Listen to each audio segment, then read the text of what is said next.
everyone. Welcome to the Gosstown School Board meeting. I call this meeting to order at 6 o'clock. If you can rise and say the pledge. I pledge allegiance to the flag of the United States of America and to the republic for which it stands, one nation, under God, indivisible, with liberty and justice for all. I got it, Jared. Just want to make sure. It finally went into my head. All right, well, good evening, everyone. Before we start our agenda, I just want to remind board members and people watching tonight is a little different. So our school board meeting, we need to be done by 7, because at 7 o'clock we will have a quick public hearing. And then the budget committee is coming in and they'll be sitting with us and we're having a joint meeting, listening to presentations. So our agenda tonight is very light. So we're going to start with correspondence. This evening in correspondence, we have a lovely photo that we're excited to share with you. Megan Bizzaro, our food service director, was honored this year by receiving the William Exner Award for Leadership from the Gosstown Food Network. And in classic Megan style, she said she is undeserving of this and her staff is deserving of it entirely. So many thanks to Megan and her wonderful team. That's fantastic. Thank you, Brian. Commendations, good news. We don't have Lily tonight, but does anyone else have commendations, good news? No? All right, seeing none. Public comment. All right, seeing no public comment, so I'll close that. So now we're going to move on to approving the September 19th minute meetings. Did everybody look at it? Anybody see anything? Move to approve the minutes of September 19th. All right, so I have a motion by Ellen. Do I have a second? I'll second. By Caroline. Any further discussion? All right, seeing none, all those in favor say aye. Aye. Opposed, abstaining, okay, we're unanimous. So now we're gonna move on to committee reports. Scott? Good evening, everyone. Typically we have an admin finance meeting, but due to the schedule, we did not have one. So I'll go over the manifest. So for the manifest for this evening is $1,158,225.43. The majority of that is payroll, taxes, and benefits, approaching $871,000. Okay. Special ed activity, mostly out-of-district payment costs for, and again, I mentioned at the last meeting that they bill per semester, 1 month ahead, 1 month behind. That totals a little over $65,000. General expenses, fairly light. Goffstown Truck Center, that's regular ed transportation for September, as well as there's a lot of other payments that are in there, kindergarten, late buses, athletic transportation. Of note is that we are getting a credit for the buses that are not running, and so I just wanted to let you know that. Amazon, school supplies and equipment. Huddle, that is the athletic software license that video captures video of indoor and outdoor athletic events for coaching purposes. Staples is school supplies and copy paper.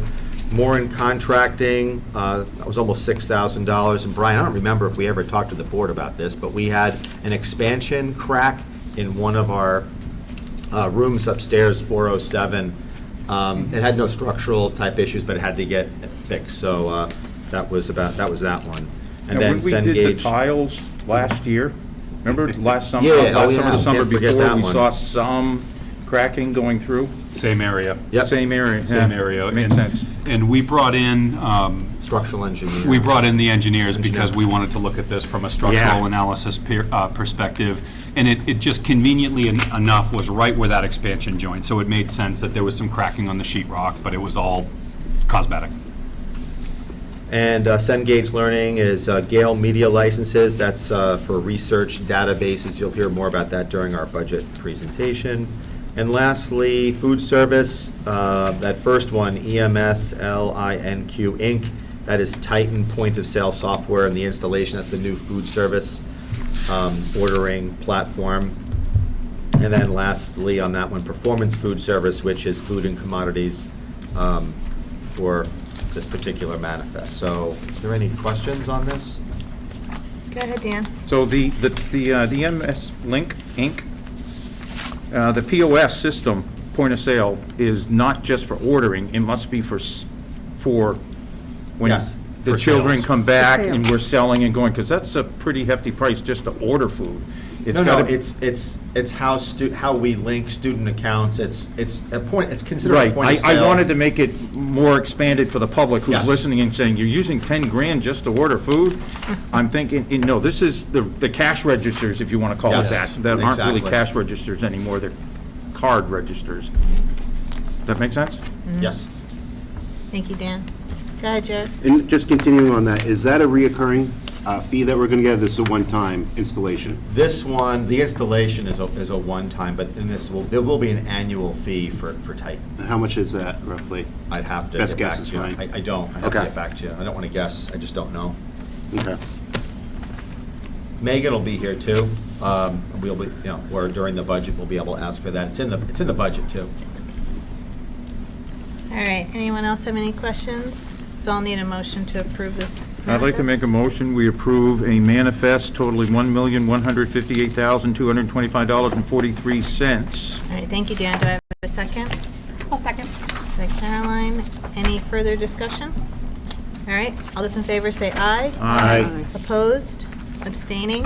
Abstaining. We have one abstention, Denise, and the rest is yes. All right, Scott, anything else for you tonight, for right now? That's it. Okay. Budget Committee? Budget Committee is meeting right now over at the Town Center. They'll, of course, be joining us at 7. It was brought to our attention that there are 2 vacancies on the Budget Committee now. One was planned, one was very recent, so not sure what is going to be happening over there, but I'm sure we'll find out in about an hour, so All right, go from there. thank you. PNC, Retta? PNC has not met. Also, just a quick update on the mission vision. Thanks, there's a couple people that got feedback. Some of it came late, so I wasn't able to prepare it to give to Denise for print today, but I'll either have it on Thursday or Monday, whatever makes sense, given the board's meetings. For one of the next meetings. Yes. Okay, perfect. And our next meeting is November 7th, at which point our committee will review and make a recommendation on the mission vision. Okay, and then it'll come to the board, the 7th, to be voted on. Okay, perfect. Gosstown High School field renovation. Ellen, that's you. That project is coming along very nicely. For the public's, just so the public hears it over and over and over, we're doing a turf field on the back field where the current football soccer field is. And that project's coming along nicely without going into a whole bunch of detail. It's expected to be started about in March. The work this spring will be started and done next fall. So I'm kind of excited about it, and I'm not one to want to go to these ball games, but I have been to ball games in the past where you have a lot of bleachers and a press box, and if you can have some form of concession stand, it's exciting. Yeah, and I hope the public can really get behind this. We're not using taxpayer dollars. Right. So just keep that in mind wherever you are. I don't know where the camera is. You'll be hearing, I think, more about this.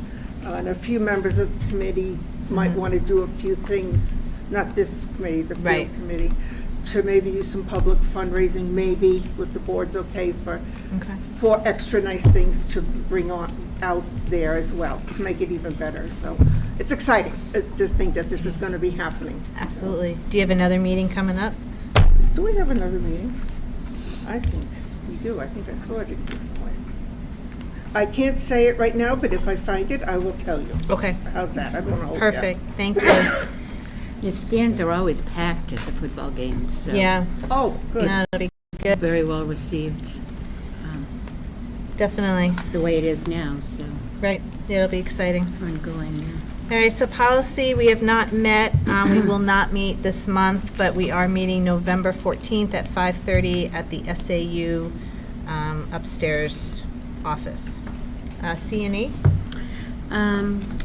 We do we want to go and okay our 2 courses tonight? Are No, we that ready? is all being Okay. put, we had to cut our agenda down. Right, okay. So we'll very do good. that next meeting. Our next meeting is November 14th at 7 PM at the SAU. Okay, perfect. Thank you. All right, so letter G is SAU policy. We are not going to meet in October, but we will hope to meet in November. So instead, I want to clarify some of the meetings this month. I think there's been some miscommunication. So Wednesday at 6 o'clock, we are having the second budget presentations. We have October 17th and the 19th as budget reviews. My understanding is the 17th would be a school board meeting first, and then a budget review. And then the 24th was, we have presentations from Jared and budget approval. So just wanted to see what everybody thought, if that's where you were thinking. We put a lot of stuff off from tonight, so I'm not sure if we want to separate do a little bit on the 17th and a little bit on the 24th, because our pile is getting high. And I just wanted to talk to all of you first to see where everybody was at. Whatever you decide. How's that? So all the meetings next are at 6, so it'd be 24th at 6. So if we have to do a school board meeting, just a little bit of stuff, is that okay? And then your presentation, Jared? Just want to make sure on the 24th it's not listed on the sheet. That's also at 6 o'clock, or is that going to be at 7? No, that would be at 6, right? Is that at 6? Do we have that at 6? What time do we want to do that at 7? It's not on here. We can do whatever time you'd like. We haven't posted it, obviously, so 6 wanna or do 7 7? is fine. If we're going to probably transition work to the 24th, I'd say let's keep it at 6. But 6. if we're not going to do Okay, it, is everybody good with 6 o'clock on the 24th? Okay, 24th, 6 o'clock? all right, yep. I had that we have a facilities presentation at 6? On the 24th, yeah, but we may have to have a little bit of a school board meeting depending on how much stuff we have. So the 17th, we'll do a school board meeting and then review. 19th will be review, and the 24th could be a little bit of meeting So the and the 17th is at presentation. 6 o'clock too? Yep, 17th at 6, 19th at 6, 24th at 6. all of October at 6. Yeah, Really? basically, and this Wednesday at 6. Did you get all that, Denise? Okay, all right, thank you. And then on October 13th, the SAU is having a full board meeting at 6 o'clock at the SAU building. If anybody can't make it, let either myself or Denise or someone know. All right, superintendent's report, that's you. Thank you. We're at 7 o'clock on the 13th, right? Or 6 o'clock, that would be the SAU meeting. yes. Cool. Yep, 6 o'clock, does that work for you? Oh, 6? yes. Okay, perfect. Earlier meeting, earlier to bed. Yep, that's right. All right, Brian, go ahead. That's true. So I wanted to let you know that for the FY23, this current school year, Goffstown is receiving an additional $30,000 that we had not anticipated. This is part of something that's called an Extraordinary Needs Grant. We are going to take that as fund balance. For us to be able to spend that, we would have to have a special election. It's complicated because we're an SB2 town, so I just wanted you to know that 30 grand is just going to fall into fund balance. And if anyone has any questions, that's the easiest way to do it. We don't feel a need to spend that $30,000, so that's how we're planning on handling that. And if you have any questions, you can let me or Mr. Gross know. I wanted to give the board an update on Constitution Day. Mrs. Kohler provided me with a very long, detailed overview of what was done on Constitution Day, which was September 17th. And so I don't want to read this whole thing, but just to give you an idea, at Glen Lake School, they worked on the school, quote, constitution or rules, and Glen Lake takes a positive approach to behavior in the school, and they make 3 developmentally appropriate rules: be safe, be kind, take care of our things. And they go on and talk about how that relates to Constitution Day, and we ask kids to sign their Constitution, which is their name and their handprint, and it's kind of a whole big thing that they do. Mrs. Pishka and Mrs. Gogan gave an overview, and each grade was a little different, so we've got an overview of grade 1, grade 2, grade 3, and grade 4. But in general, there was lots of great teaching and learning that happened. Kids were reading lots of age-appropriate kinds of material. They're looking at some original source documents. They're working on creating We the People booklets that talk to the Constitution and relate to it. And then all the way through the middle school and high school, it just continued. There was just an awful lot of activity, including civics lessons and kids creating and watching videos, and just an awful lot of information that I thought the board would be curious to know about. If anyone wants more detail, Wendy, I'm sure would be happy to send it, but I don't want to take up too much time, but I wanted you to get a flavor for a lot of the great things that were done. If you didn't see when you were pulling in tonight, the very beautiful new sign. Really nice. Holy cow, and again, the thanks for this one goes to Mr. Gross. This was his vision, he chased it down, he made it happen, and it's spectacular. So just the amount of labor saved by being able to change the sign electronically as opposed to having someone go out there with the little plastic letters and the pole, and it's just, it's such an improvement. So many thanks for the board for supporting that, and many thanks to Mr. Gross for having a great vision on that. Inquiry. Please. Who is the author of the appropriate punny statement? If there's a pun-like statement on the sign, I was thinking Scott. But I was thinking, I would think Mr. Gross as well. No, it's a negative. Okay, so not this time. This Okay. time it wasn't. Yeah, ahead, something Jen. like, Oh, hang thanks on. to the janitors, otherwise we'd be in a mess. Okay. It's very appropriately. Probably Mrs. McCann would be Okay. my guess. Right, It's Ginny? it's true. It is true. Didn't some of the money come from class donations too? Yes. Senior class Yeah. donations? So thank you to them. It's awesome. Absolutely, absolutely. Just a great addition to the school, so we're very appreciative of that. Ellen had a hand up. Sorry, Brian, hang on. Not on this subject, but on the Yep. meeting date. I have as October 11th, Oh, for the Gosstown High School field? yes, Okay, for the field group, at 6 o'clock in the office, okay, here at the high school. okay. Thank you. So continuing on, I have signed us up for a listening session to be hosted at Goffstown High School on the Ed Rules, which is the ED 306 that's being revised. I don't have any dates or any information, but I will let you all know. I'm going to let our leadership from our associations from NEA know. I'd like to get as many people as we can who are interested and people who might read the proposed rules and have questions. So I myself have not seen the draft of the new rules. They have not released it publicly. So when we get that, we will anxiously await it. Now, I'm sorry, but this is being put out there as a listening session. Correct. You know, we could have a lot of questions, but we may not get any answers, right? Yeah, I don't know, at this point, we don't know what kind of format they're gonna use. Supposedly, this is a session for them to listen to input, so I'm Right. hoping that, Not debate or anything else. Let me hear what you think about Hear what what we you came think up about with. the proposed rules. Okay. And the Department of Ed engaged in a contract with a gentleman named Fred Bramante, that some of you might know that name. Fred was on the state board for a long time. So Fred's company is the one hosting these sessions. So I don't know what their format's going to be. Fred is an old friend of ours, so I'm sure once Fred hears that he's coming to Goffstown, I'd be happy to talk to Fred and get more information. But the Ed Rules, the 306 series really are, this is the meat and potatoes of what we do. These are the minimum standards. These are the things we're requiring. These are all of the rules that we follow. So this really is an important step in the process. So we'll be very curious to hear what they have to present. Our new mentor and new teacher induction program is up and running. Mrs. Kohler's doing a wonderful job with that. I think I mentioned this already, but I'll mention it one more time. There's a new state assessment system parent portal that people can sign up for. We have not released that information to parents.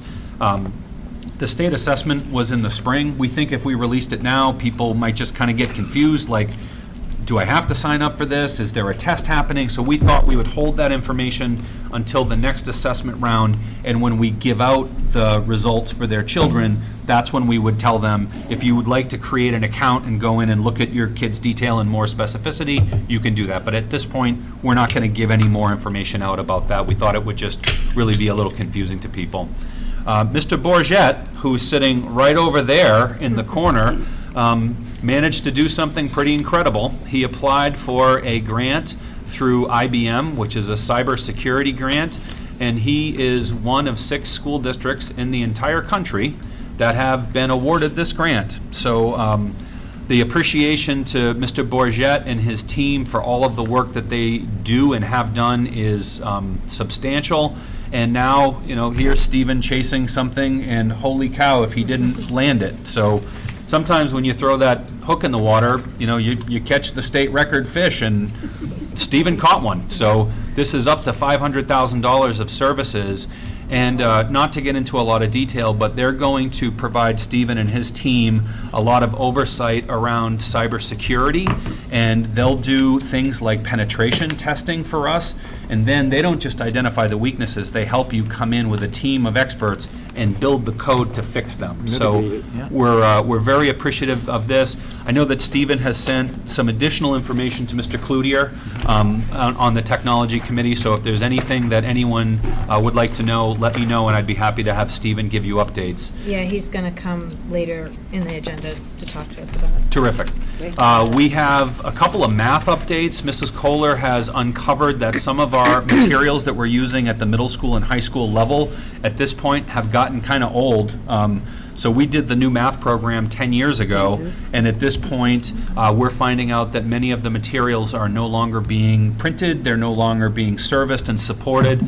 The good news is we have $400,000 held for a math curriculum review, and we believe that that money should be enough to take care of the high school and middle school needs as well. So this is a little fortuitous that we had planned on doing this work anyhow, and had we not, we would be scrambling trying to figure out how are we going to help support those curriculum areas at the middle school and high school. But at this point, we should be in good shape.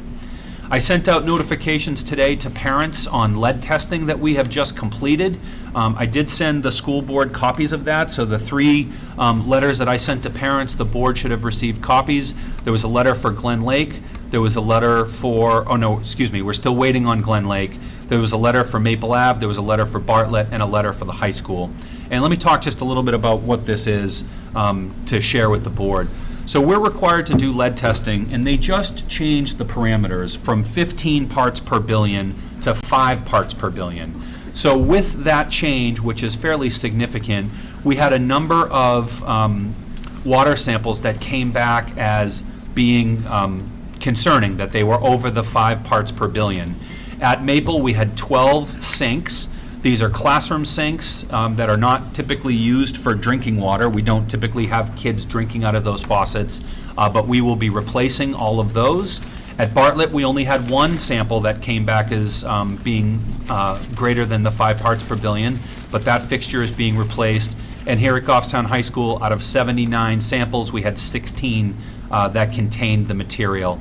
So we have city water and sewer, so the way that this works is water is sitting in your faucets, and there are very specific rules. We're not allowed to run the faucet. It has to be the first drop of water that comes out of the sink, and the water has had to have sat there for a certain duration of time. So these fixtures will all be replaced. There's about 100 of them at this point, that anything, even if it's a non-drinking water area, like for example, a sink in a bathroom here at the high school, kids aren't drinking out of those waters, but we tested every one of them, and any of those that came back hot, we're replacing as well. So that's going to take us, it'll probably take us a couple of weeks, but we're already well underway, and I just wanted the board to know we'll have that taken care of. Go ahead, Jared.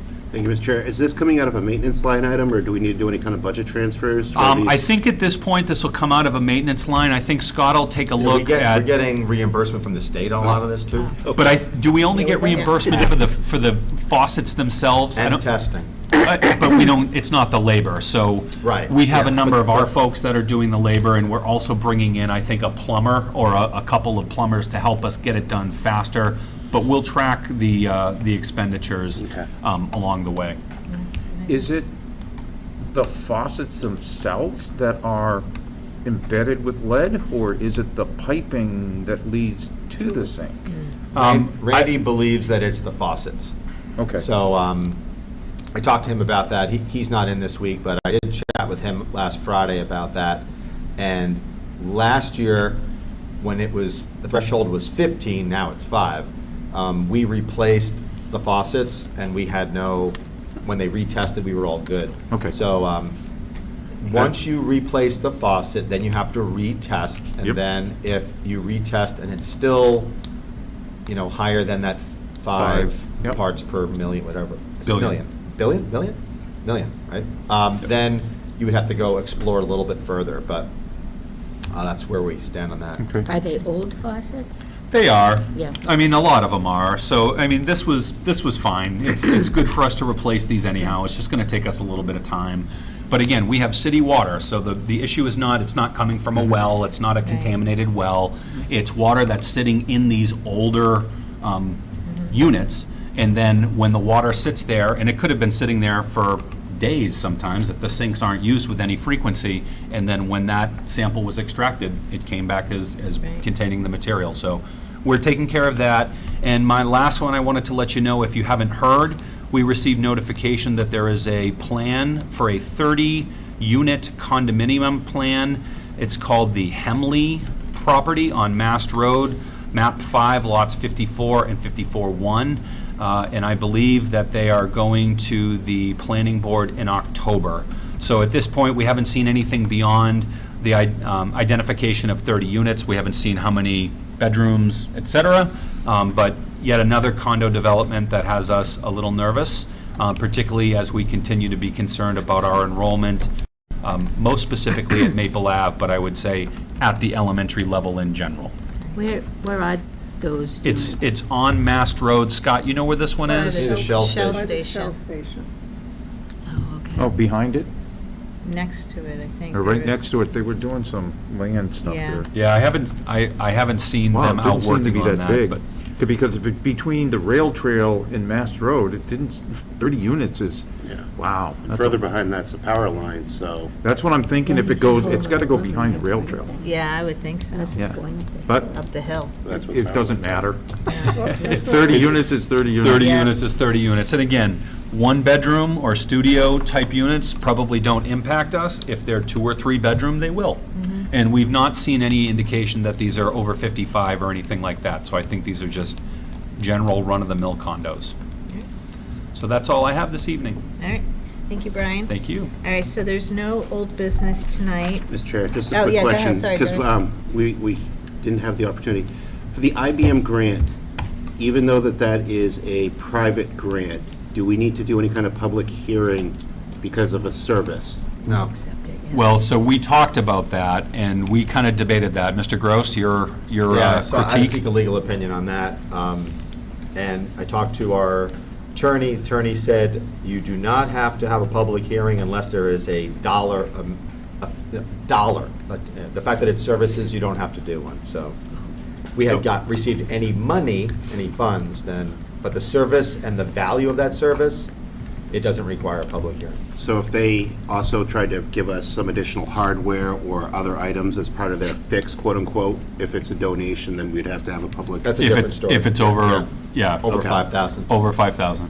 If they're giving us a piece of equipment, it'll definitely be more than that. Yeah, I mean, it wouldn't So- take a lot of servers to get the 5 grand, right? And Stephen is going to talk to us because we have to approve it Sweet. in a little bit. All right, so new business, emergency operation plan. So everybody should have gotten this the other day and read through it. My understanding is we need to move it tonight, but if anybody had questions or discussion, we have to go into non-public. Did everybody read through it? Anybody have questions? Are we gonna go into non-public for any other reason? Not that I know of. That would Okay. be the only, and we would have to do it. Okay, let me phrase it this way. This was a pretty standard, if anybody's ever seen one, it's pretty standard.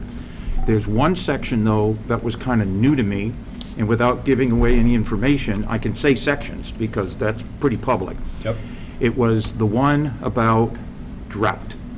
And I'm saying, okay, I went to bed, I woke up the next morning and, we got a drought, we got an emergency.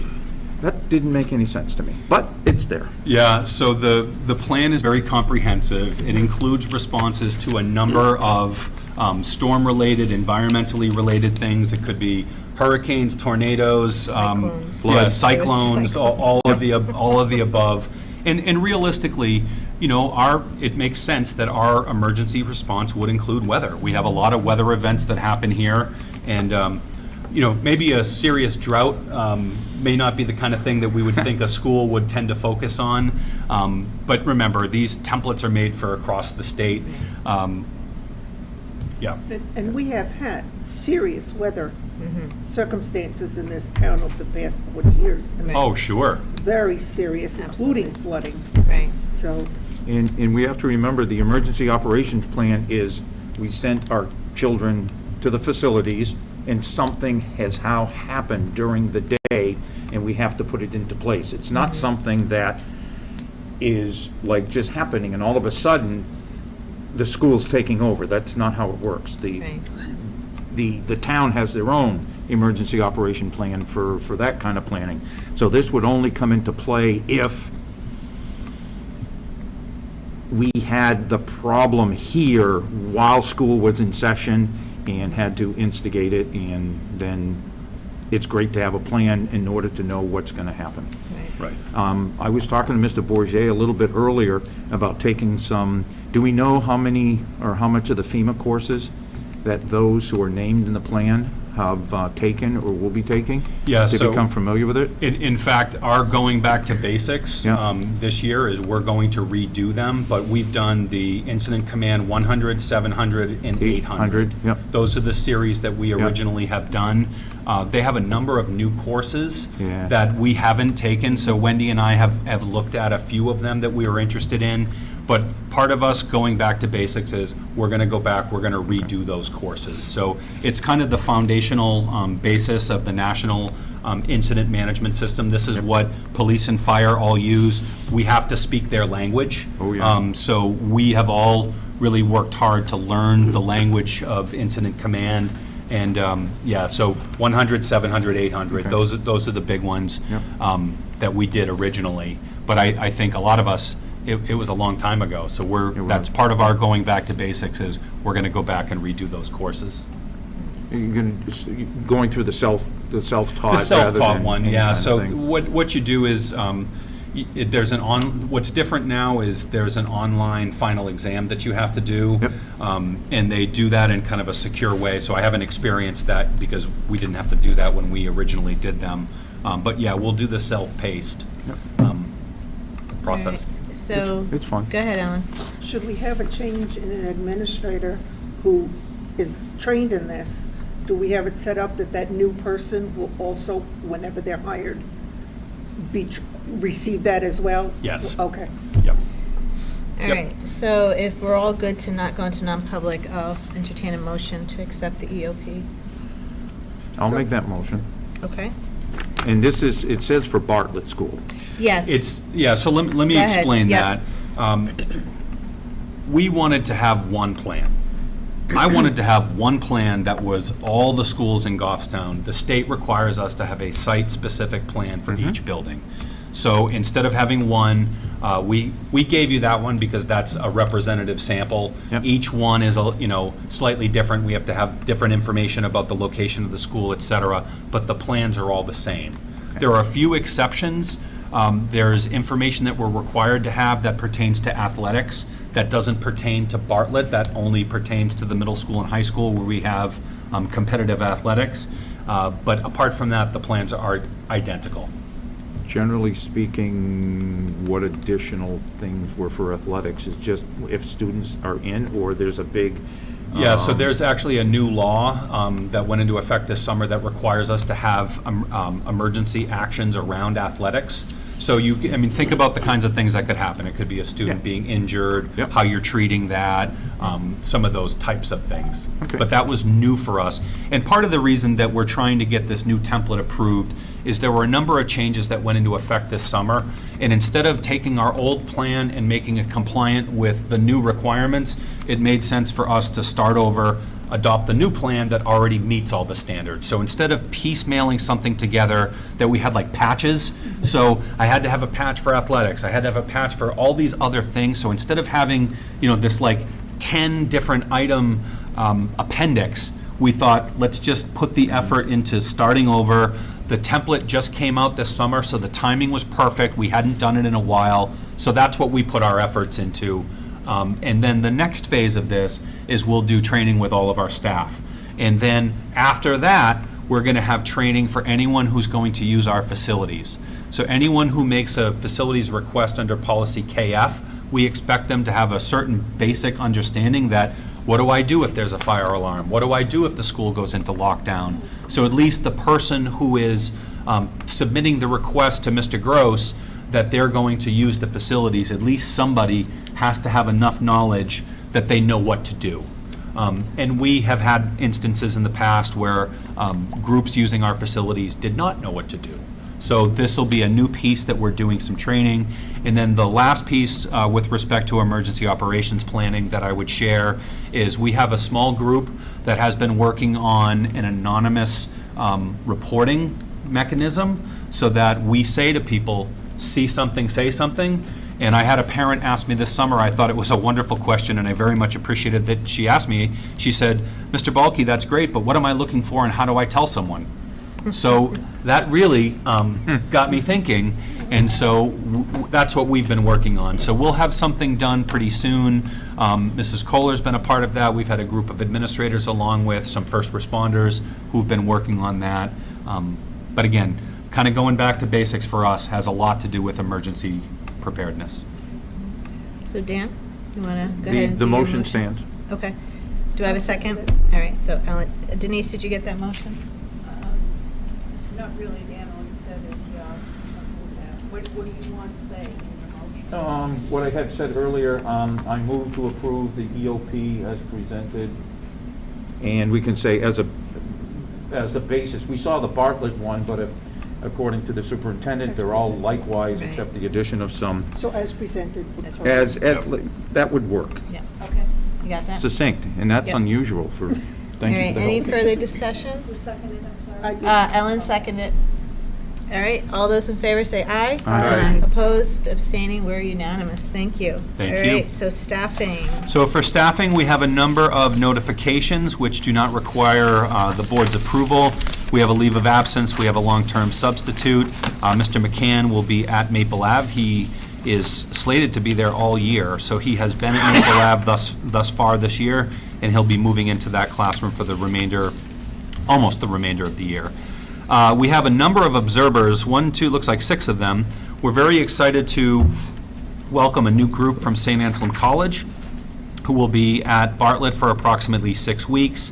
And we, again, this was something that during COVID, there was not a lot of people doing internships or anything like that, so we're glad to get all of these things back up and running. We desperately need people to enter education, so we should very much be welcoming them in our schools as they do internships and the like. Right, awesome. Oh, go ahead, Jared. Thank you, Mr. Chair. For the observers, do we have, or do we verify their background checks? We actually do their background checks. So I actually get their background checks, so all the St. Anselm students that come in, they go through the same process. Thank you. And actually, I believe, I think at St. A's, I think the college does an initial background check, and then we do a second one, so it's even more comprehensive. And then for your approval, we have 2 co-curricular nominations, Mr. Mara as the middle school band, and Mrs. Sokolowski as the art club. All right. So, anybody? Motion to approve? Second. Motion by Jared, second by Ellen. Any further discussion? Seeing none, all those in favor, say aye. Aye. Opposed, abstaining, we're unanimous. Thank you. Thank you. All right, so other business that may legally come before the meeting, this is when Mr. Bourget is going to talk to us about the IBM grant.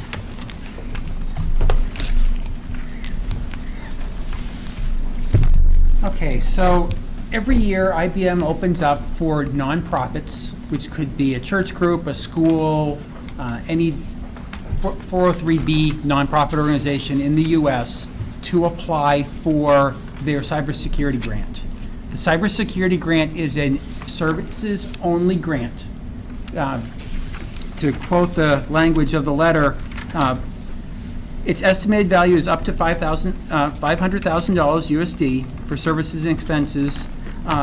The grantee will not be receiving cash, technology, or software in connection with this grant.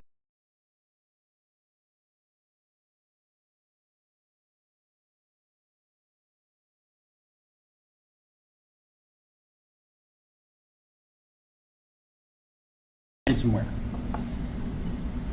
So every year in July, myself, like every other tech director in the state, fills out the long questionnaire for each of our districts, hits submit, and hopes for the best. Nice.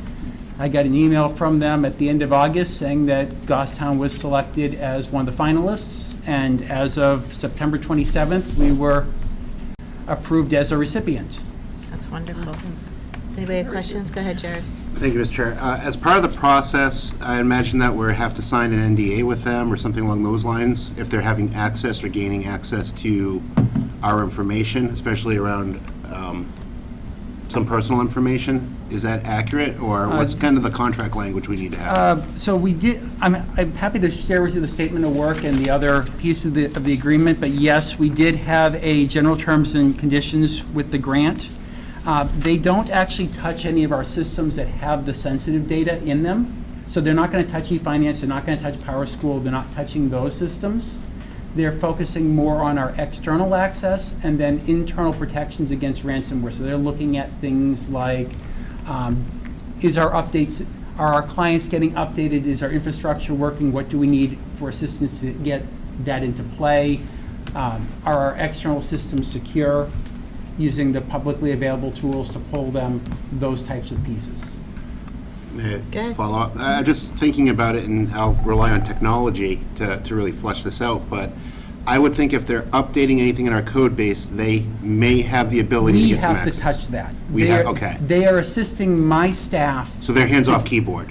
That, I don't have the specifics, but that would be my understanding, because there was nothing in here saying that we're granting them physical access to systems. Right, they may gain access. Yeah.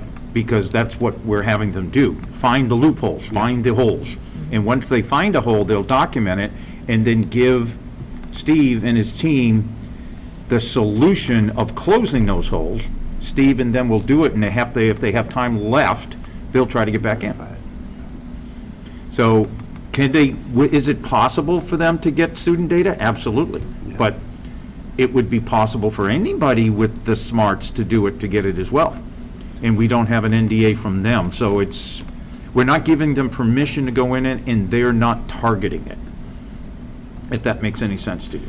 It does. I have a general concern that we are in acknowledgement that we're having them do this testing. Yep. And there's a possibility that our data could be exposed to them, knowing that we're asking them to do that. I would just feel comfortable if there was some type of contractual language to say what would occur if that does happen. And I'm reading through it now. What do you think, Stephen? I'm trying to skim, because there was a piece in there, but I'm trying to find the section. Because I have the agreement. And again, if you don't know, that's fine. I'm just kind of saying, what I think would be a good thing to contain in any type of agreement. And it'd be easy enough to add that Yeah. to the agreement. And we can put that in the motion, too, if you want. We have to be very careful to add something like that to the motion, because we may not get the services. Okay. If they come back and say, True.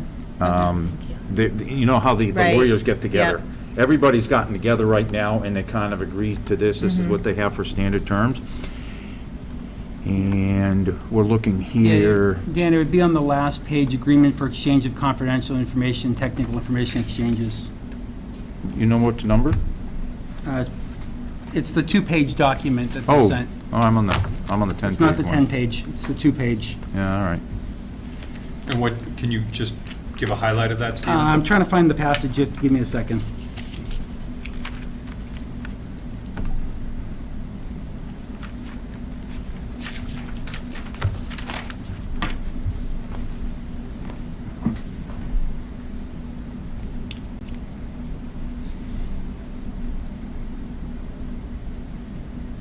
While he's doing that, if I could just make just a general comment, I think with ransomware, we're hearing more and more about communities, schools, small organizations who think they aren't going to be the target getting hit. So I think this is something that makes me feel better, that we're hopefully not going to have to deal with this as board. Right. What about the disclosure statement right at the beginning?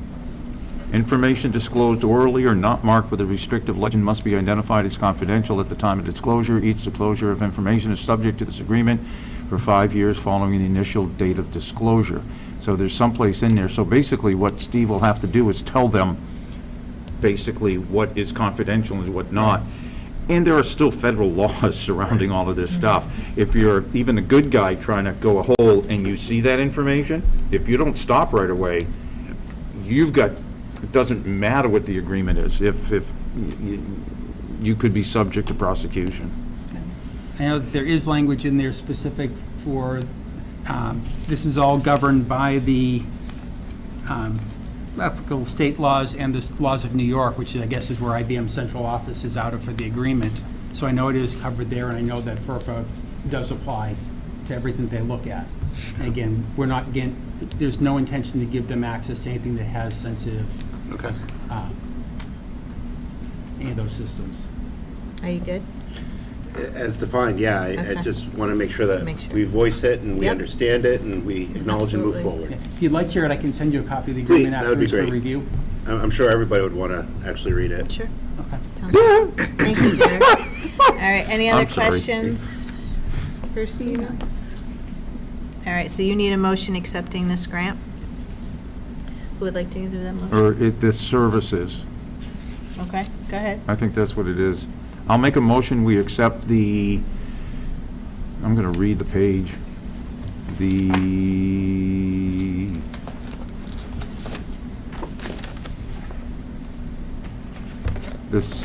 The statement of work and paperwork from IBM to provide services to the school district with a value of $500,000 or less.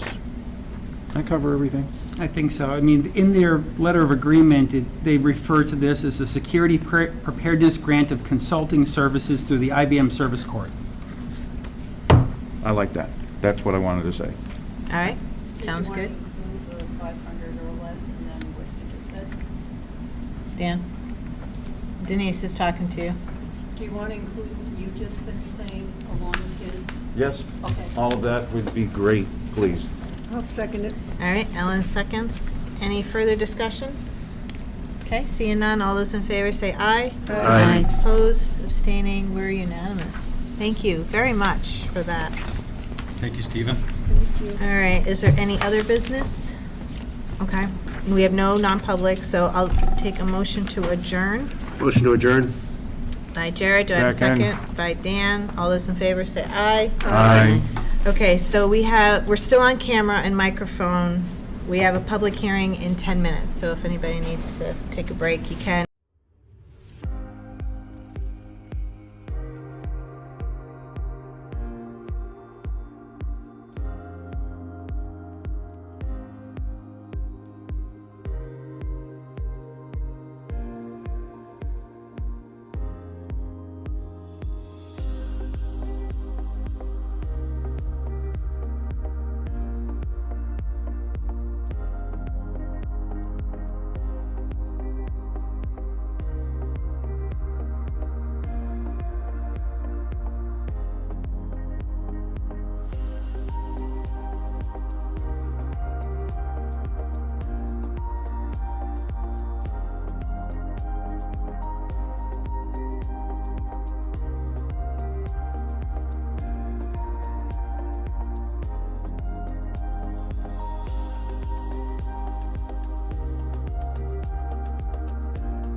first? I think I'm going to defer to Brian Brian? on this one. Okay. So what this one is we hit a threshold at Bartlett Elementary School, which made us eligible for something that's called a Fresh Fruit and Vegetables Program. So we were eligible for this a few years ago, and we had received this grant at Bartlett Elementary School for probably 3-4 years or so, I think I would say.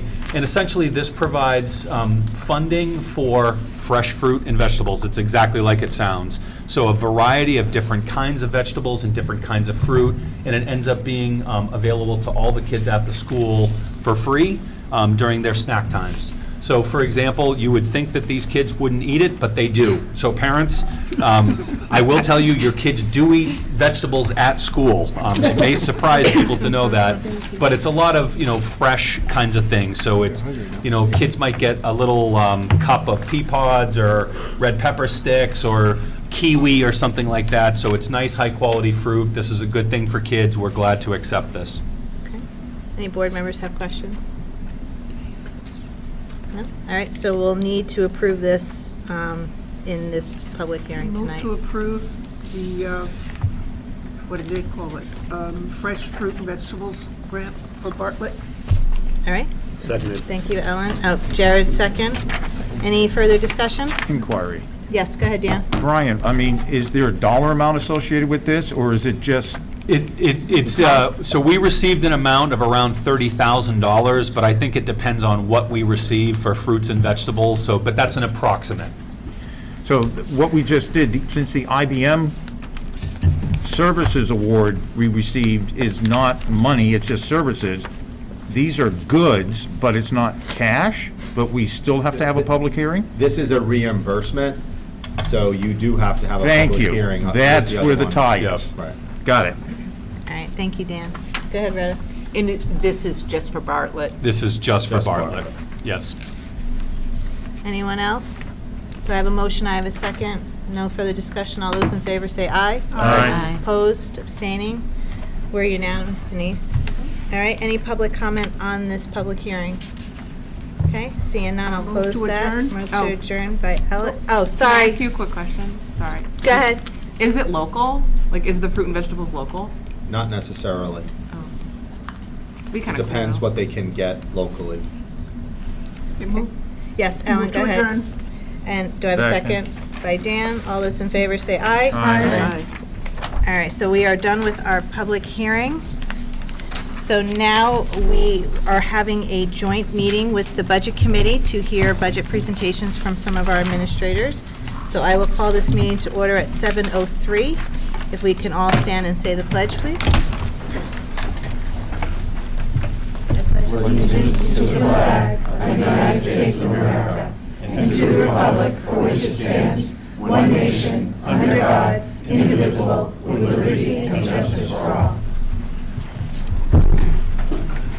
All right, so welcome, Budget Committee. We have our name plates, so we know everybody's name. I appreciate that. And is there any public comment tonight for? Nope. Okay, I'll close that. So we're going to start the budget presentations tonight. We're going to do the overview, district budget, Bartlett and Maple. At any time, if anybody has a question, just raise your hand, and I will call on you. So Scott, Brian, who do you want to go first? Great. I think I'll get us started, and then I'll hand it off to Mr. Gross. So good evening. I'd like to welcome all the Budget Committee members. We appreciate you being here. If anybody needs any information about this site, if you haven't been here before, bathrooms are just down this way. So welcome to everybody. Everyone should have received a large packet of information, and I'm going to start with the one that looks like this with the balanced stones on the front. So what you... It's a Karen, and it's for, MC. Talk to me about I this. promise you that MC doesn't know anything about Karens, because Karens are typically found in the woods where MC doesn't go. But that's okay, we love MC and we miss her dearly. This is a good representation of balance, and really that's a lot of what we deal with in the budget process. So you take a look at this, and Mr. Gross has put together a very comprehensive packet. This one set contains all of the presentations. There was a swap out of the high school, so I believe Mr. Gross went around and provided you with an updated copy of the high school plan. But you'll see in here, these are all the presentations and then a number of resources that we use from the Department of Ed. So I would just encourage you to spend some time and take a look at the comprehensive information that Mr. Gross has provided to you. So we're going to go through and take a look at that first presentation. So if you just turn the page past the table of contents, that's where we're going to start. So we'll begin this evening, and I appreciate the administrators being here from all of our schools.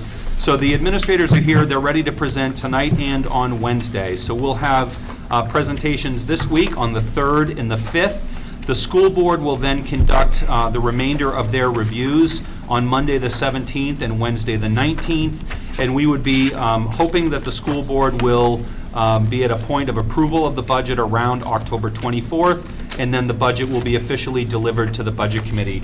We did not print copies for the Budget Committee of the budget itself that looks a lot like this, because we anticipate changes to happen. So what we didn't want to do is print all this paper and then have a few things that change and then print more paper. So for Budget Committee members, in your packets, Mr. Gross will give you the budgets after the school board has finished their deliberations on them. And Brian, if I could. Please. All those budgets are on the school district website. So if you do want to look at it, you can, but you're going to get another copy once the school board has made any edits. So tonight we'll go through the kind of the big picture overview as well as the district budgets and revenues, and then we'll have presentations from Bartlett and Maple. And I do know that Mrs. Stoyle is going to be ready to go, I believe, tonight if we got as far as Glen Lake. But if not, we'll finish those up on Wednesday. So that'll be our timeline. So I want to start with talking a little bit about the budget vision.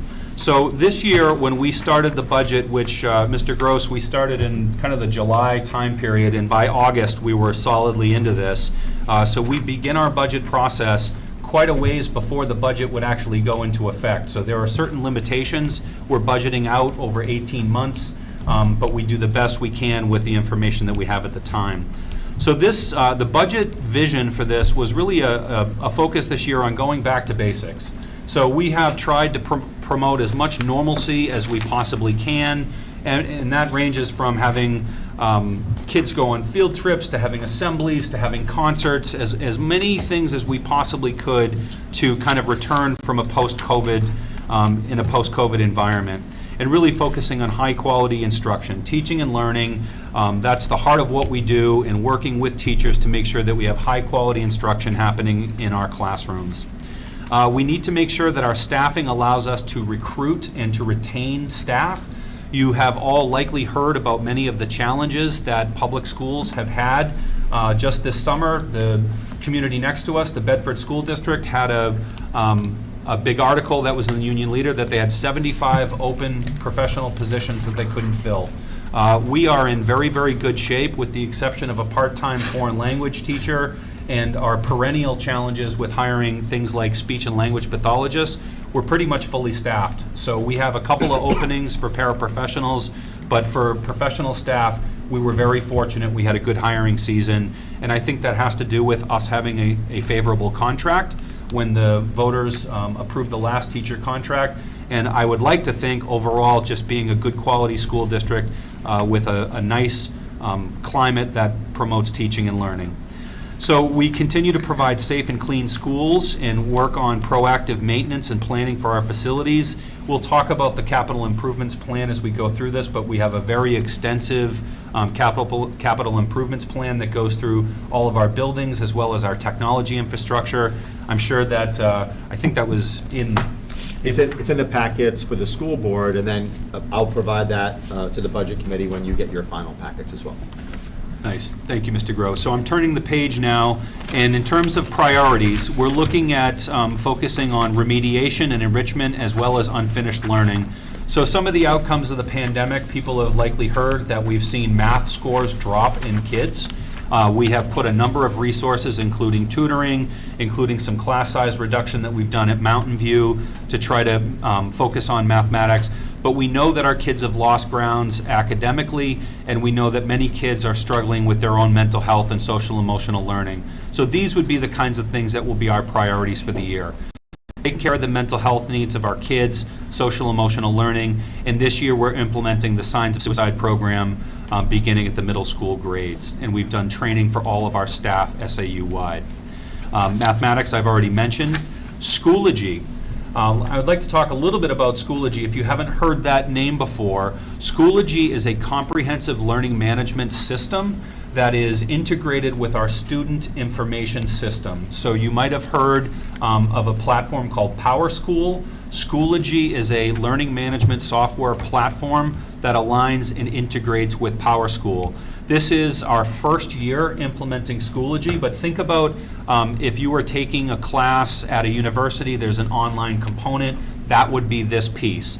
That online presence is also a central hub of all of our online curriculum assets. All of our different curricula resources are all being built into Schoology, and it's a one-stop shop. So one log-on, parents and teachers and students are able to get to the information that they need in one centralized location. We were not in a great place with this before the pandemic. So some school districts already had a comprehensive learning management system. We did not. We quickly moved to implementing Google Classroom across the SAU and Seesaw, which is a program for younger children at the younger grades. But we knew that this was an area we needed to do more work. So we had a great committee last year that focused on this, and this year we are up and running with Schoology. This is kind of an acclimation year, I would call it, so people are getting to know the system. We already have around 1,000 families that have created accounts and logged on so they can go in and see teacher materials, they can see what's happening in the classroom. It's really allowing parents access in a way that they've never had before. So we're excited about this, and we're going to have a lot of continued to focus on this as well. We have a new teacher mentorship program that is brand new for us. We've had an informal mentorship program for decades, but just this year we are formalizing that and codifying that, and teachers are being given stipends for the first time to be mentors, and this will be part of a comprehensive 2-year new teacher induction program. So why 2 years? Because the first year, there's an awful lot for teachers to learn, and by the second year, they're ready to kind of take the teaching and learning to the next level. So we wanted to provide that support for 2 full years. I will say, in terms of hiring, so this year, we only had, I want to say, I think it was 4 or 5 people that we hired who were brand new to the field. So out of probably 25 new teachers, only 5 of them are new to education. That means the remaining 20 are experienced teachers that we were able to lure from another school district to come and join us. So we were happy to have them come, but we were very successful. The administrators did a great job hiring, and we're in a very good place. Implementation of the district's emergency operation plan. Just this evening, the school board approved our new emergency operations plan. We've worked closely with our partners at Police and Fire. I would share with our representative from the Select Board, we have wonderful partners in Police and Fire. They're there for us. They're wonderful resources. They're very dedicated to our schools and ensuring the safety of our students, and I'm exceptionally grateful. So continuing on the bottom slide on the bottom of page 6, we continue to use grant funds to invest in our capital infrastructure. But one thing we want to share is, so over the last couple of years, we've gotten a lot of money. So you might have heard about ESSER funds. You might have heard about some of the stimulus funds. We have received a number of different rounds of those funds, and we wanted to be very careful. So if we go back a couple of years when we first started receiving these funds, we were very careful to not jump ahead with additional money and hire staff that would then create a need for us to come to the budget committee and say, we got this money, we created a bunch of new programs, and now we need four new teachers. We have not done that. So everything that we have used federal funds, we have done them in a way that we're able to have sustainable programming. So you'll see in this budget, there are some transfers of positions, but there is a net 0 head count increase. So key point for the budget committee here, reallocation and repurposing of staff, and some of the final allocations we're still holding on. And Mr. Gross will talk about this a little bit, but for example, I'm very concerned about the numbers at Maple Ave, and we need to make sure that we work carefully with Mrs. Pishka, that if we need an additional teacher to bring class size down, that we would plan on doing that. So we've left a little bit of flexibility in some of our positions with some of our final decisions to be made in the spring. But the key thing for us was we didn't want to create new positions and then come to the budget committee and say, we added these 4 teachers and the budget's going to be up $350,000. So we were very careful and purposeful to not have that happen. And the last thing I'd share on the bottom of the second slide is our prior year actuals continue to not really be a great indicator for you to look at. So prior to, I would say, COVID, we had a very good handle on our actuals. We went through every account every year. Sometimes we overspent, sometimes we underspent, and administratively, Mr. Gross and I, we adjusted accounts up and down. So if we noticed that we had a multi-year history of overspending a line, you can expect that that line was increased. If we had a multi-year experience of a line being underspent, we decreased them. So you'll see that there are small adjustments up and down throughout the budget, and that's very consistent for how we've done this for many, many years at this point. So the top of page 7, let's get right into the numbers. So if you look at the current year, which is FY23, the approved budget including all funds. So what that means is it includes the general fund, food service, and special revenue. Even though food service is self-funded and grants or special revenue programs are money that we receive from the federal or the state government, we have to do what's called gross appropriations. So this year, all in, our total FY23 approved expenditure budget is $50,160,994. The FY24 proposed general fund budget, now remember, that does not include the food service or the grant program, is $48,476,007. And the food service program, not raised by taxation, this is what we call an enterprise fund. You can only spend what you take in. We're anticipating that around $1.3 million. And we have a grant budget of about $2.5 million. Mr. Gross will talk about that, but Yeah. that's a fairly large That's about increase. $1.5 million more than what we typically budget, and that's because of ESSER. We anticipate spending about $1.5 million of ESSER funds in FY24. So that's why that amount is much higher than it has been in prior years. Go ahead, Fred. If ESSER dries up, you're stuck with those costs? No, because what happens is that when we go to FY25, I'm going to lower that number in that particular budget, but I have to gross appropriate. If I know that I'm going to spend about $2.5 million in grants, I have to budget for that with an offsetting revenue of that same 2.5. In FY25, I anticipate dropping that probably back to around $1 million or so, because we won't have those ESSER funds to spend, therefore I don't need to gross appropriate for it. It's a one-time, this is more of a one-time, pretty big jump. One-time expenditures then, not ongoing? Correct. Okay, thank you. And again, it's just a revenue projection, so there's no money raised from taxation. It's just, Mr. Gross has to identify that we anticipate receiving that amount of funding. That's what that's for. Okay, continuing on. So the bottom line, the total proposed FY24 gross appropriation, $52,269,530.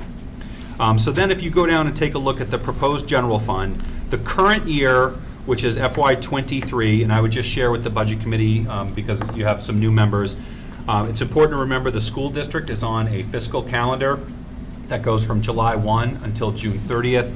That is different from the town, which is on a calendar year fiscal cycle. So our current year's budget, $46,878,659. The FY24 base, and we use that word base often, that base is the default budget. So you'll see when you get into the big budget packets that Mr. Gross has a column for base. That's everything that would be contained within that default budget. So for FY24, the proposed budget that the school board is hearing this evening is an increase of about just under $400,000 is the proposed budget above default. So the delta between default and proposed is $397,725. So that difference between FY24 default and FY23 is about 1.1 million, and FY24 requested and current FY23 is about 1.6 million. And I would remind you that the voters of Goffstown graciously approved a teacher contract. That is the majority of the increase. It's teacher wages, and it's also a number of other items that we will go through as part of this process. So if I flip over to page 8, this is probably a really good point for me to hand it off to Mr. Gross. Sure. First off, I want to thank all of the Budget Committee members for touring all of our facilities. I really appreciate that, because I think it gives you a good perspective as to, in terms of not only the physical plant and those needs, but also many of you asked great questions about programming and how those spaces were utilized. So I want to thank many of you for attending those tours. Oh, stop, Scott. Huh? Stop flattering us. Well, a lot of folks don't always do that, so I wanted to at least say thank you for doing it. So the default budget is based upon an RSA, and with that, one-time expenditures that are, may be removed from the default. So a good example was last year, in our current year's budget, we had budgeted $10,000 for a state-mandated cistern inspection. Well, that only occurred once, so that gets removed from the default. That's just one example. Increases in propane and electricity costs are not part of the default, rather they're new spending. So you're going to see we have increases in our propane cost per gallon, as well as some electricity cost increases, and they're going to be in the new column when we go through the budget. If I could just add to that, Mr. Gross, and this is probably just important for the Budget Committee, not everyone budgets that same way. So if you were sitting here with a different school district, they may say that all of their energy costs are contained in the default budget. We don't do that. So if there are fluctuations in pricing for things like propane, natural gas, certainly number 2 heating oil, we all know what the cost of electricity has done recently. We don't build in an inflationary piece if there are changes in the cost of the commodity. We budget a flat amount. Anything that's above that is new spending. So it's just important for you all to know that we take a very conservative interpretation of RSA 4013. All right. Your admin salaries and non-union salaries and benefits are all considered new spending. And again, that's also part of the law. The law says that we can include in default any items that have been collectively bargained and approved by the voters. So the teacher contract it has been approved by the voters, therefore those do become part of the default. But admin salaries and non-union salaries and benefits are not part of that default. Lastly, special education costs such as out-of-district placements, transportation, they are included because they are mandated by law. Voter approved, as I just mentioned, that's the case there. So the teacher's contract was approved, that's part of the default. In special education, the state allows providers, these are the vendors that provide special education services, they allow them to increase their rates to local school districts by 5%, and therefore that has been included in the default. And then there are some, you'll see there are some modest increases in some vendor contracted services, and I'll go over that when we get to that district line. And then the SAU Management Assessment, I'm going to go over this in addition, but I want you to hear it a couple of times. Gosstown's portion of the management assessment went up quite a bit this year, and it went up based upon how that formula is calculated. The law states that it's based upon the average daily attendance. So that would be a comparison between Goffstown and New Boston students, and it's also on the equalized assessed valuation. So Goffstown's equalized assessed valuation went up massively this past year. I contacted Scott Bartlett at Town Hall. He is your tax assessor. He's phenomenal, and basically he's saying that we've seen like the biggest growth that he's ever seen, and that is why. So that proportion of what New Boston pays and what Goffstown pays, it went a little out of whack. And Goffstown, Kelly, next year is a reval year, right? I think. Yes. I think. So next year, we'll be going through a town-wide revaluation. And what Scott explained to me, and I'm going to cover this later on, is that The further you get away from that actual reval, there is a modifier that's used, and Scott just said our modifier just pretty much just grew exponentially, so that's why. Many towns in New Hampshire who have area agreements, or if they belong to a co-op, because New Boston and Goffstown are on different reval cycles, they see these wild fluctuations. So it's just the way that the assessments came out. Energy supply costs for electricity has been pretty stable over the last few years. Laura Taylor, who's the assistant BA, she had negotiated a multi-year, 4-year deal at almost 8 cents a kilowatt, which is incredibly awesome. Kilowatt hour. Kilowatt hour, right. And that's going to change as we talk to our provider, and so we're going to negotiate a new rate. You'll see I did put some increases, especially at Glen Lake and a couple of schools, but I did not put in for what I thought that the rate might be. Most of you know that residential energy costs, I think through Eversource, over 20 cents a kilowatt hour. Double. It doubled. I think we'll be much better because we're a municipality or school, but nonetheless, we're going to see it more than that .078. Go ahead, Ellen, I saw your hand Yeah. first. It might be just me, but did you skip slide 11? Oh, I'm sorry. Okay. Melanie and Stacy, was that your? I'll tell you what, I'll come back. Let me finish this slide, and then we'll go back.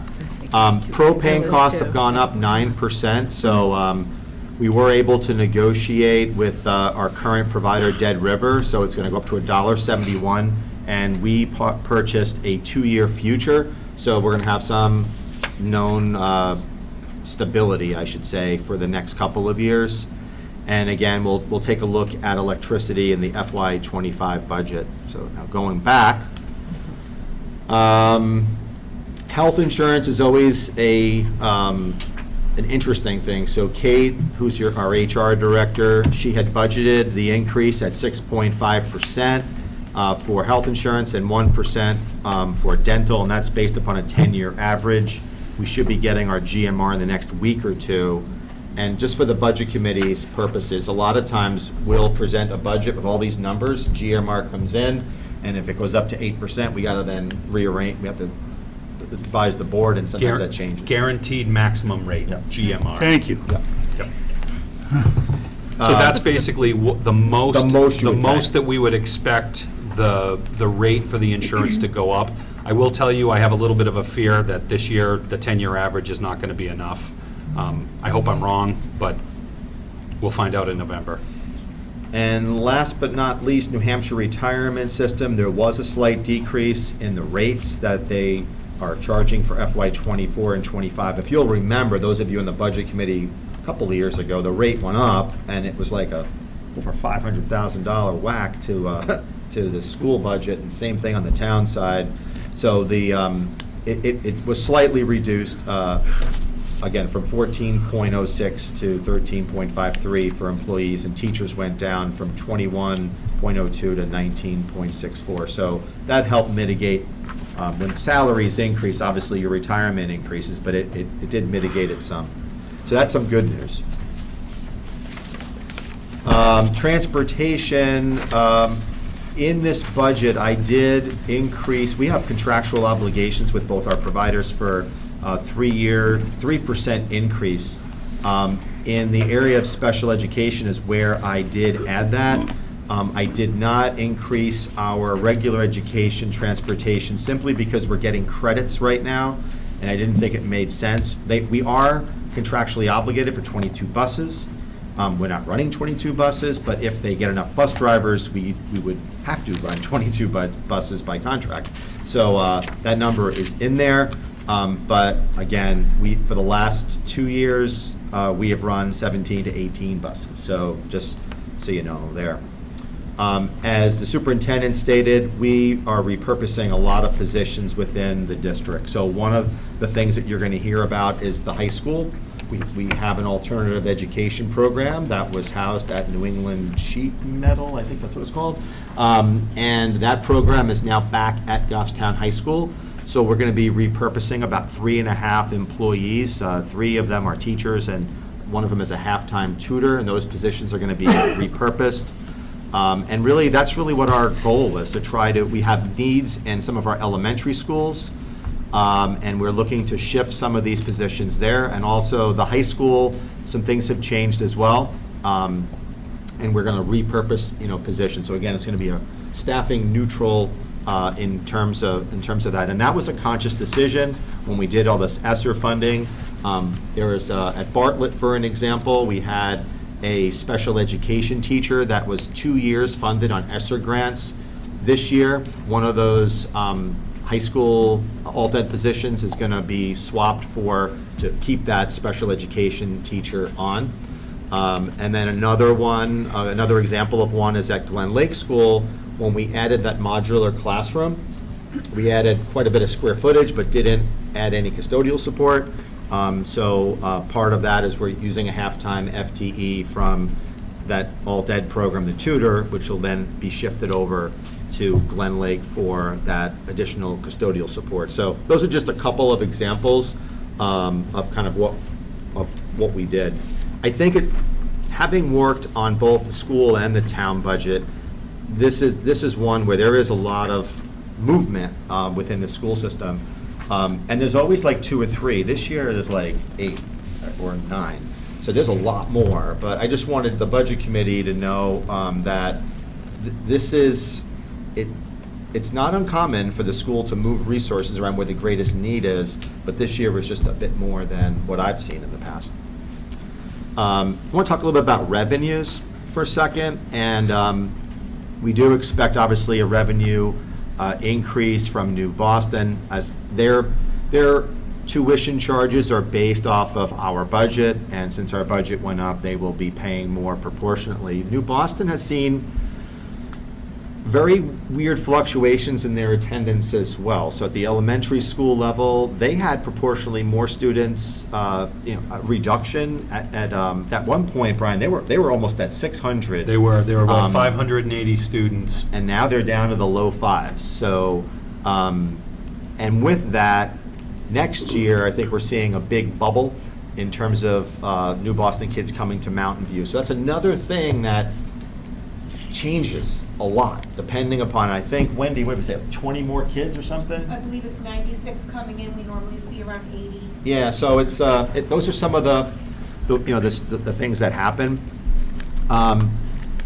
We're expecting slightly less state adequacy funds in '24, and that's just based upon the formula and student enrollments. We do get some revenue from our investment income, which has been kind of low over the last couple of years, although rates are ticking up. So, but we're not talking about big money here. It's like we're talking like $8,000 or $10,000 in investment income. It's not like it's $100,000 or anything. And then, as we mentioned before, our grant revenues are up quite a bit, and that's ESSER 3 grants. However, they're going to be neutral because they're offset by expenses. So I anticipate that we're going to be doing a math-type curriculum change. That could be anywhere $300,000, $400,000 type range, and then we have other projects that are going to be around $1 million. So right then and there, and then on top of that, we have our typical grant expenditures, which is IDEA special ed. We have title grants that we get and a whole slew of other grants. So that's why this coming year, we're going to probably be close to about $2.5 million of federal grant expenditures and revenues, whereas typically it's around $1 million. So just so you know. Hang on, Scott. Jared had his hand up, and then Scott, I Lauren. just want to make sure that everybody understands, with the ESSER funds, we cannot use that as tax relief. That is, we understand it, it's a use it or lose it. So it doesn't go to an unreserved fund balance. Right. That can be given for tax, offsetting tax Right. rates. So it's one of those things where we have to use it as intended, or we lose it. We don't actually get it back to the taxpayers. Thank you, Jared. Go ahead, Lauren. Thank you. Scott, you said that you're expecting slightly less state adequacy funds, and on the slide it says due to your expected student enrollments for FY24, but the numbers seem to be going up for student enrollments. So are the state's ESA funds coming into play there, where you're getting less funds because? Not really. No. So I know that came up at a budget committee meeting. we just got notification today, ironically, that we're getting like a grant for students who may have taken advantage. They were here and they took advantage of an education freedom account, that EFA. Yeah.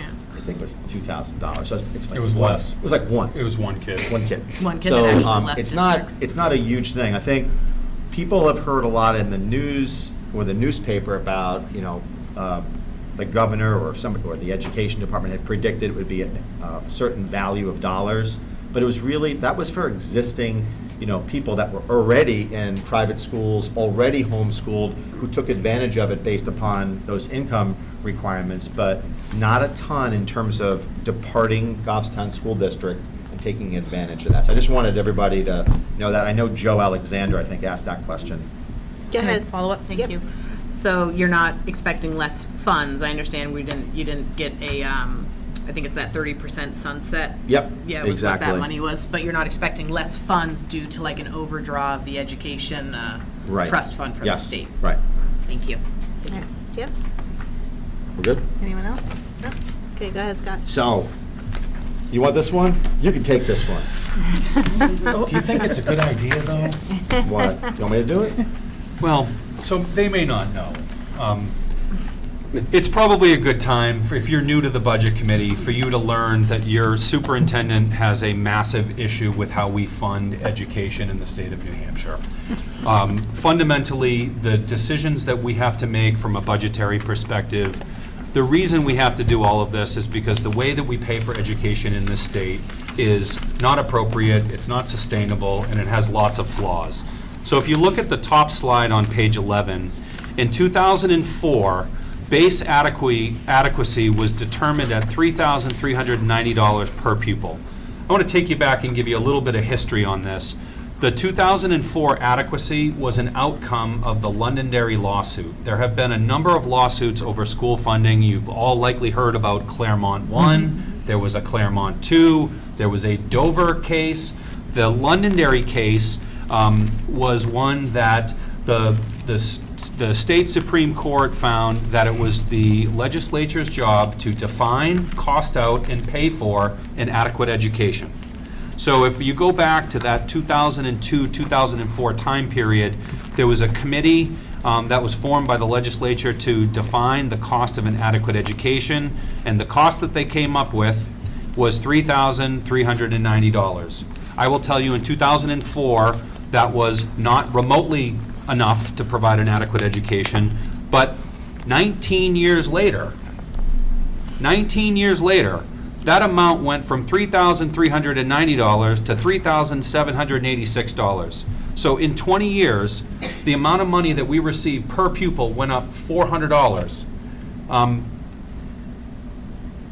I can't help but be a little snarky about this because that really doesn't track the cost of living index increases, that doesn't track inflation.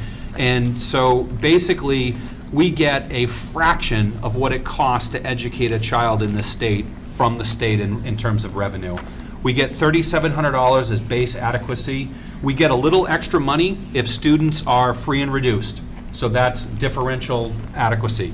We get a little bit more if there's special education. It's about $5,200 instead of $3,700. If they are English language learners, we get a little bit extra. And if in third grade, students are not proficient in reading, we get some extra differentiated aid because of third grade. But in total, the majority, probably close to 90% of the costs for education still come from local property taxes. So we continue to have a massive inequity in how we pay for education in the state. Mr. Gross has a number of slides in here from the Department of Ed that look at things like how much equalized assessed property evaluation we have in the state. The state average is about $1.3 million for every student. Goffstown is less than $1 million. So we're close to $400,000 less per pupil in property worth or value. The last piece that and you, by the way, you teed me up for this, so I apologize. The last thing I would share that I think the Budget Committee might be interested in, there is a lawsuit going on right now about school funding, and it's the Conval Lawsuit. I'm very interested to see how this plays out. The argument that they make is the state requires us to provide all these services in what's called the minimum standards. It's ED 306, it's a rule. These are the education rules in the state of New Hampshire. And Conval basically said, the state is telling us we have to do all these things in the minimum standards, and they put a cost to it. And they come out with a number that's about $10,000 per pupil. Now, if this were to ever happen, we will have property tax relief in the community of Goffstown, in the community of New Boston, like we've never seen before. Imagine if we basically got 3 times as much adequacy as we're currently getting. We would be able to slice the local property tax rate. Go ahead, Fred. Wouldn't the statewide education property tax go up to offset a lot of that? No, not at all. As a matter of fact, it's been very flat over that same period of time.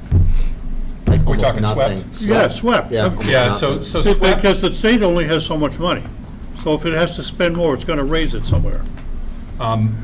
yes, that's certainly Swept. true. So the swept, what swept is statewide educational property tax. It's local money that's raised locally, it's retained locally, and it's called state aid. So this is like, I can't even come up with a great example, but if Scott, loaned me $20, and then I take that $20 and give it to Jared and say that, this is somehow aid from me. It wasn't, it was aid from Scott. So it's local money that's raised through taxation, it's retained locally, and the state calls it state revenue. Okay. So again, just a brief overview in terms of special education and the population of our students. So you're going to hear from Principal Stoyle from Glen Lake, where we start educating kids who have special needs at the age of 3. So that school has the most or the highest percentage of kids who have identified needs. But then as you'll see here, these are just where we track. And again, you'll hear more when we go through school presentation. This is just more or less an overview. Funding for CIP and the Capital Reserve Fund. We're thankful to have a Capital Reserve Fund that's to help offset costs of future facility improvements. So this is just a list of things that either are planned or that have already occurred. So we are planning a theater improvement project for this coming summer. Mostly, for those of you on the tour, it was the seating, the floor, the lighting, and ceiling tiles. We just replaced a 20-year-old scoreboard at the game field, and that came out great. We did a cistern repair at Mountain View Middle School, and that was phase 1. I think we have to do some other things to that cistern, so that fund helped there. There were some stairs that were deteriorated in the back of this high school, and we were able to fix those in 2020. And again, it helps us with some, even for some unforeseen type things. So I thank the voters, the Budget Committee, for their support of this CRF. It's a great tool. So use of grants. We, as I don't know if you heard, but Mr. Bourget, our IT director, secured an in-service grant up to $500,000, one of only 6 in the country to receive it, to help us with cybersecurity, cyber planning, et cetera. So we are very aggressive in terms of pursuing grants in the Goffstown School District, and it helps reduce the cost that the local taxpayer has to pay. So as I mentioned earlier, we're going to be spending quite a bit in these ESSER funds in FY24, and that's why we had to gross appropriate more. And as I mentioned also, in FY23, we used grant funds to support an elementary school special education teacher. We did tutoring support, which we're still doing, mental health counseling, which we're still doing, a half-time guidance counselor, which again will be a repurposed position in the Mountain View budget, so just so you know. Again, so that'll be staffing neutral. GHS Student Support Services, we would call that our Dean of Remediation. So we had a gentleman who, for the last 2 years, has been helping students who needed additional tutoring and getting the connection with the parents and the students so they can get those additional supports. We're going to continue that next year, again, all neutral. And then we use grants on capital projects. So this past summer, we completed a $1.1 million Windows renovation project at Maple Ave, Bartlett. That's where most of the windows were done, and many of you saw that in the tours. And then we did a couple of window sets at Mountain View, and then we did the tech wing here at Goffstown High. In got which is next fiscal year, we're going to use those funds to support a new math curriculum and offset the cost of a Goffstown High School game field renovation project. That's with an artificial surface and lights, and additional funding from a private donation, as well as impact fees are going to be used. Hang on, Scott, Ginny had her hand up. Scott, I think we should point out that the $500,000 grant wasn't cash, it was services only. So the budget committee. Yes, the IBM, right. security grant. Yes, yeah. Thank you, Ginny. All right, go ahead, Scott. And then taking a look at enrollment, and these are tricky, and just want to let you know that I put on this slide September 1, 2022. It is very important that we focus on October 1st numbers, because that is how a lot of, the state uses October 1st enrollment as kind of like the benchmark. Due to the timing of this meeting and getting the data, I had to use September 1. You may hear different numbers from the schools who might have more updated numbers, and just wanted you to know that. But what we're seeing is, it's ticking up, a little bit from 2780 up to 2816. I think the numbers are going to be a little bit higher. And it's down a little bit from 18 and 19, but it's not down across the board. So you'll see, like, for an example, at Mountain View Middle School, that one is down quite a bit, but then for the projection, you're going to see it bumps back up. So it's something that we have to be mindful of. Kathy Stoyle from Glen Lake gave me some numbers as well for kindergarten, and I hope, Kathy, if you could just remember to talk about some of our local private schools, our kindergartens. They took a lot of kids because of the half-day program that we have. Those same kids then go to first grade, so that impacts Suzanne at Maple Avenue and Jerry at Bartlett. So the numbers don't always tell the entire story, and you can't just say, oh, we saw a decrease at the Glen Lake kindergarten for this year, so next year's first grade should be better. Not necessarily the case, and I'll let them reinforce that when they do their presentations.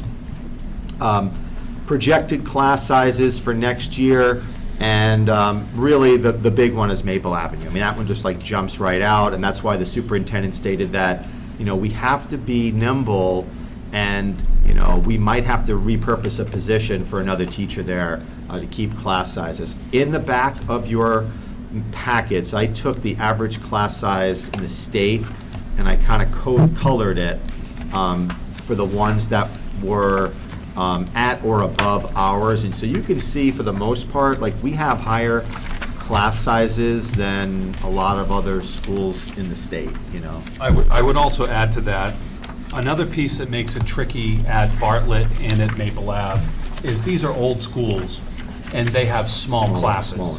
So whereas we would typically expect a new modern elementary classroom to be somewhere around 900 square feet, maybe 1,000, maybe a little over 1,000, the majority of the classrooms at Maple Ave are less than 700 square feet. So not only are they full with children, they're small to begin with. So I would just continue to share the class sizes are concerning. It makes it difficult to have that many children. And right now, for the numbers that we're projecting for Maple Ave, have us sufficiently concerned that we're looking at the possibility of allocating additional staff there. And we're also, I would say very unfortunately, having discussions about the possibility of reusing the portable classroom that's out in the front of the school. So if you've driven by Maple Ave, make sure that you comply with the ordinance of which direction you're going down Maple Ave. I would add, I was sharing with Kelly, I think that's really gone well. So the Maple Ave ordinance change that the select board did, there is no perfect solution at Maple Ave, but I think things are better. I think once Mrs. Pishka got everyone, I think, well-trained and kind of, they know what the drill is, I think things are going smoothly. So we appreciate the support from the select board. But just to finish that thought, we have a two classroom, portable classroom in the front of the school, and out behind Maple Ave, there are 4 additional classrooms. So if you haven't been out back behind Maple Ave, you might be surprised to see that there are 4 additional classrooms back there. But at this point, we are projecting for the possible need of using those 2 classrooms in the front of the school again next year. We don't want to do that. There's no water out there. There's no bathrooms out there. And for many, many years, we had 4th graders in those classrooms. And every single time those kids had to use the bathroom, they had to go back in the school. So that's, there's no gate. Cars can still freely come around. There's no crossing guard. There's no adult supervision. But every single time those kids needed to use the bathroom, this is what we did for years. So I'm very hesitant to want to do that. We've explored the plausibility of putting bathrooms in out there. We just unfortunately have a real need for space. And I would also share, I think the Budget Committee is likely aware, there used to be a lot of money for building aid. So for example, when we built this school and did the renovations, the state paid for 40% of the cost. That number now is down pretty close to 0. There's about 10 million in totality. I think that's the number, Scott. How much is the money? 40 million Okay, for so a biennium, so 20 million each year. 20 million each year is available, but you have to get onto a waiting list and you have to get approved to be eligible for that. There's no blanket building aid in the state of New Hampshire anymore. And I believe 1 or 2 schools is taking up the entire 40 million. Those 2 projects. There's 2 projects that are taking the whole thing. So if you could just erase slide 21, it was the special education percentages, and it was incorrect because at Glen Lake, they didn't include the preschool, so just the other slide is the correct one. Yes? Mr. Gross? Yes. Could I ask you, do you happen to know the percentage in the 7th and 8th grade of students that are New Boston versus Gosstown students? No, but I can get you that. Thank you. Okay. It's typically around 20% or so. So the numbers that we're projecting for New Boston for next year are what, Wendy or Jess? I believe it's 96 coming in, if I remember correctly. Yeah, I'd say my rough guesstimate is about 25% for the middle school, around 30 to 33% at the high school in terms of the ratios. Your next slide here talks about free and reduced lunch, and I only share this with you just for information only.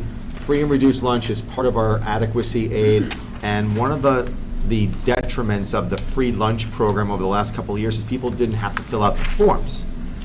If folks don't fill out those free and reduced lunch forms, then we get less aid. So that goes back to somebody said, hey, why do you anticipate, I think it was Lauren, why do you anticipate less money? Well, if folks don't fill out these forms, we'll get less money. Cost per pupil, Brian, I'll turn that over to you. Well, thank you, Scott. The short version is, in public education, you can compare the costs of every school district. So you can't do the same thing on the town side. You can't compare what it costs for a police force between 2 communities. You don't have a cost for how much it costs for one resident to go to the transfer station. But in education, you can compare the cost from one elementary school to another. So when we look at all of our total costs, the Goffstown elementary cost is the 9th lowest out of 155 school districts in the state, and our average is just over 15,608, and the state average is close to 20,000, so 19 and change. Same story for the middle school. For the middle school, for FY21, the average cost in the state was, our cost, was $13,878, which is the 4th lowest out of 62 middle schools, and the state average is just over 17,000, so we're over several thousand there. And then, again, you got the same story here at the high school. So for us, the high school cost for FY21 was just over $15,000, which was the 5th lowest out of 73 high schools in the state of New Hampshire, with the average cost being almost $18,000. So 5th lowest out of 162 school districts. And then I would share with you, take a look at our performance. So when you look at our cost per pupil and you look at the bang that you're getting for your buck, it is a very good value in the communities of Goffstown and New Boston. Right, so this next slide talks about our assessment testing. And one thing that I should have put on this slide, and I apologize, but if you could, that these percentages are based upon the number of students who have hit proficiency.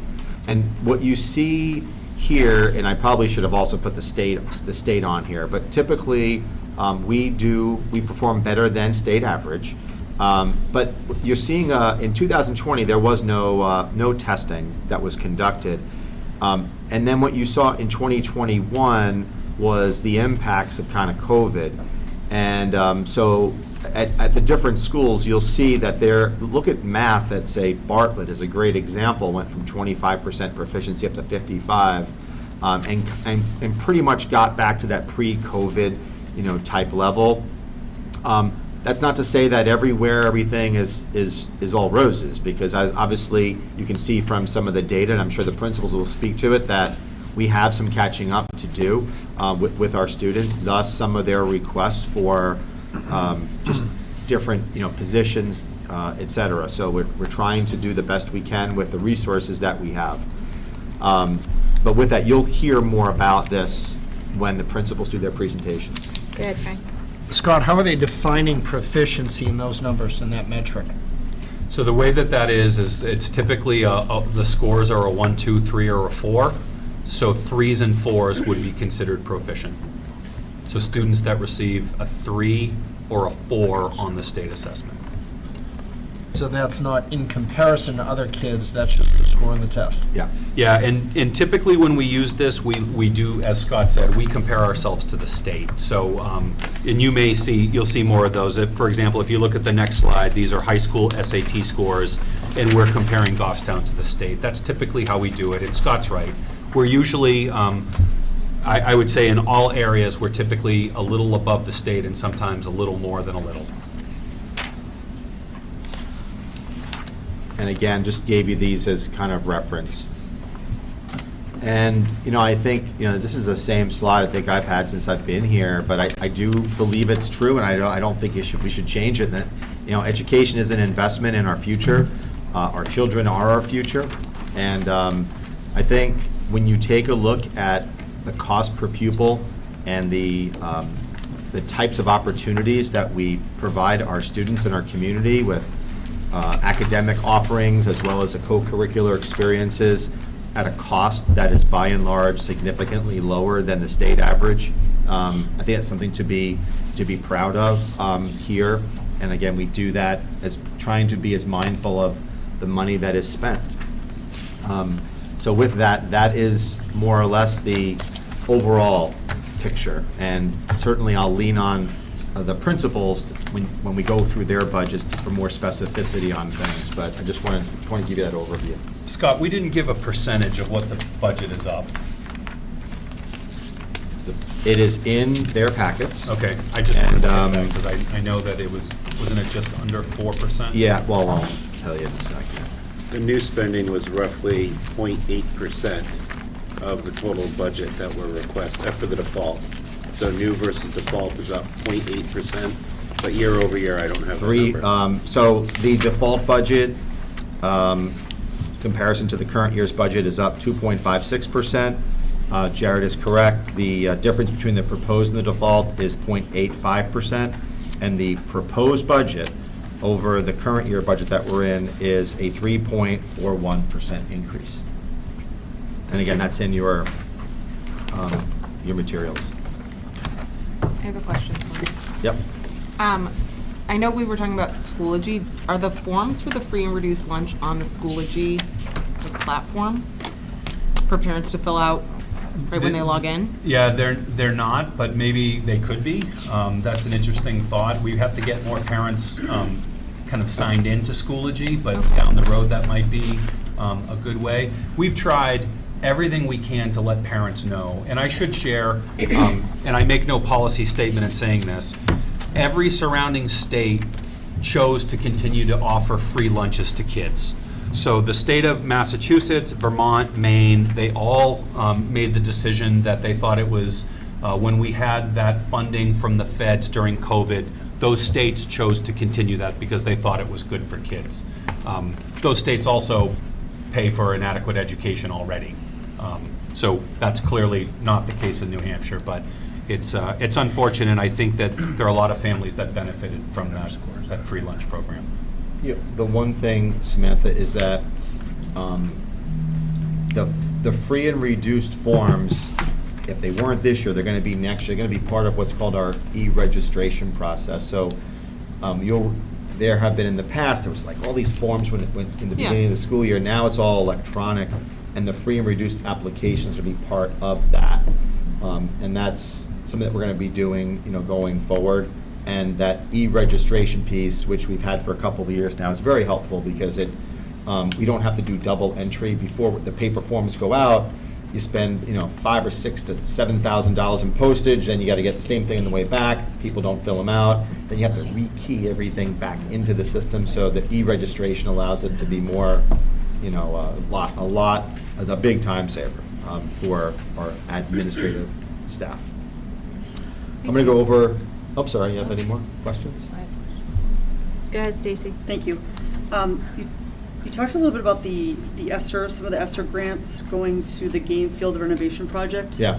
Do you know how much, are you going to talk later about how much of the grants, the ESSER grant is going to be used towards that? Yeah, so if what I can do right now, if you go, just hold on, I'll show you the page number, as I included that in your materials. So let's see, ESSER 92. Was page 92. And this is where the school board has kind of earmarked ESSER funds. So again, $1.1 million was on the Windows project. And then I've kind of detailed the different things that the school board has done with ESSER funds. So we did tutoring, Dean of Remediation for 2 years, special ed teacher, guidance counselor at Mountain View. We have an IXL online platform. We've earmarked $400,000 for a new math curriculum, mental health counselor, district IT positions, Kaltura, our learning management system. That bus turnaround, that's pending, but that's in there. $1 million is for a field renovation project. The electronic message board sign, that was $10,000 was also used due to class donations for that project. And so and then we also get another ARP, ESSER, IDEA, this is more special ed, that funded the second year of the Bartlett teacher, as well as the following ones we haven't spent yet, and that's for consultations, iPads, workshops, and stipends for tutoring. And that's kind of where we are at with ESSER. Yeah, go ahead. Follow-up question. So besides the donation, you're planning to use an additional $1 million from the ESSER grants to complete that turf project? And also monies from impact fees, town impact fees. Okay. Thank you. Go ahead, Kelly. Thank you. Scott, you went through student numbers, but would you be able to give a quick overview of staff numbers? That's going to be done at the individual schools are going to go over their staffing with you. And then secondly, the stipends for mentorship, you had mentioned reimbursement for those that are participating. Do you have an estimated amount? Is that coming from the admin budget, or is that individual school? So that is coming, so that estimate is going to be about under $1,000. Yeah, it's about $892 per teacher, and we're using grant funds for those for this year. So we're funding that this year with grant money.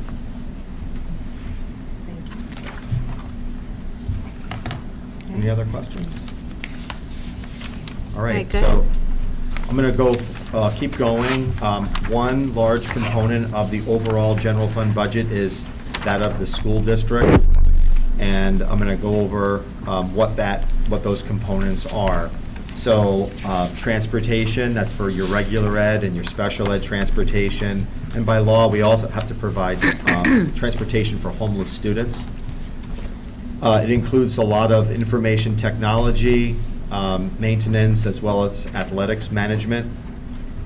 It includes your teacher substitute line, as well as some temporary staffing, teacher and staff professional development, and a lot of that is aligned with our collective bargaining agreements. There's money that was been negotiated in those, and that's in the district budget.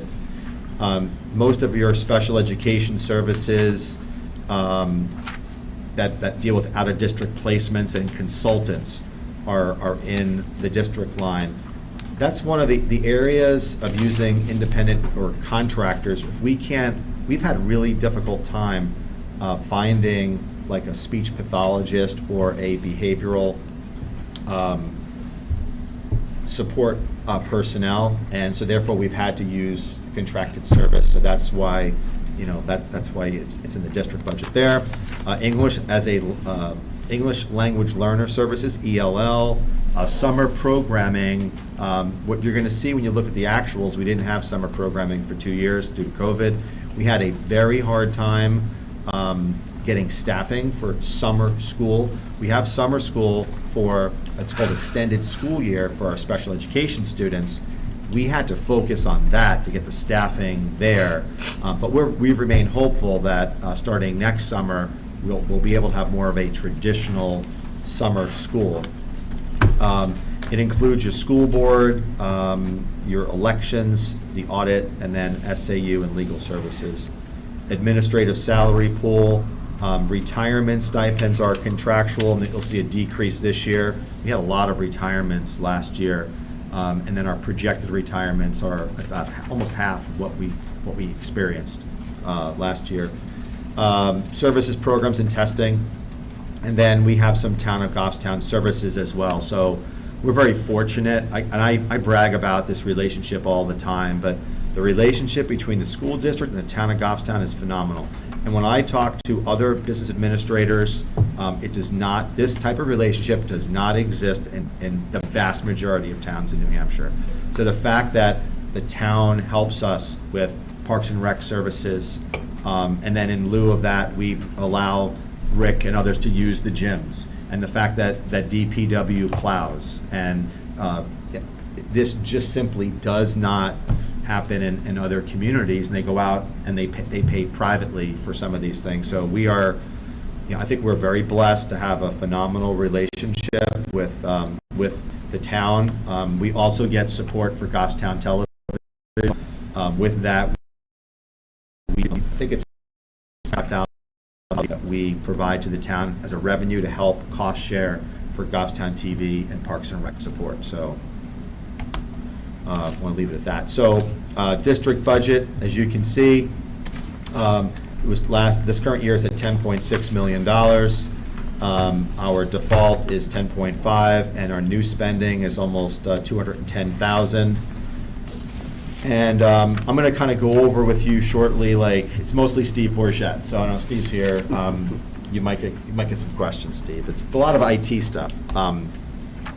So one of the big drivers is teacher substitutes, and we did increase our rate to attract and retain teacher subs, so I'm proposing a $30,000 increase in that line. When you look at the actuals, they're all over the place, and that's one of the things, I could have said increase this thing by 75 or 100,000 because our actuals would have supported it, but I think it was COVID. So this is one where I'm trying to hedge, and I went on the lower end here. So for school board members, when you see this, that's the answer I'm going to give you, is that I'm trying to hedge my bets, and I think a lot of it had to deal with COVID. But clearly the 270, we need more in that line. Non-capital software, again, I blame Steve on this one. No, I'm only kidding. Office 365 and FileWave licenses. We have a lot of technology here, and that technology comes with licensing costs and we have to do the right things for compliance purposes. We can't share licenses. Every device has to have its own. So you're going to see that. Just to brag a little bit, we also received a very favorable grant where we got up to, I think it was $400 per teacher device, and we were able to purchase, Steve, I'm trying to think, how many more devices with our current budget? It's considerably more than what we have, because we were able to leverage, that's another grant that we were able to get. And it's allowing us to put, using that grant, we can now have our paraprofessionals, some of our head custodians can have, a laptop to do training, check their emails, et cetera. And again, provides a laptop to our staff, which they've had. So we've been able to be neutral in our IT laptop lease because of the grant that we were able to get. And the school board, you know that because you approved the grant, but for the budget committee, they might not be aware.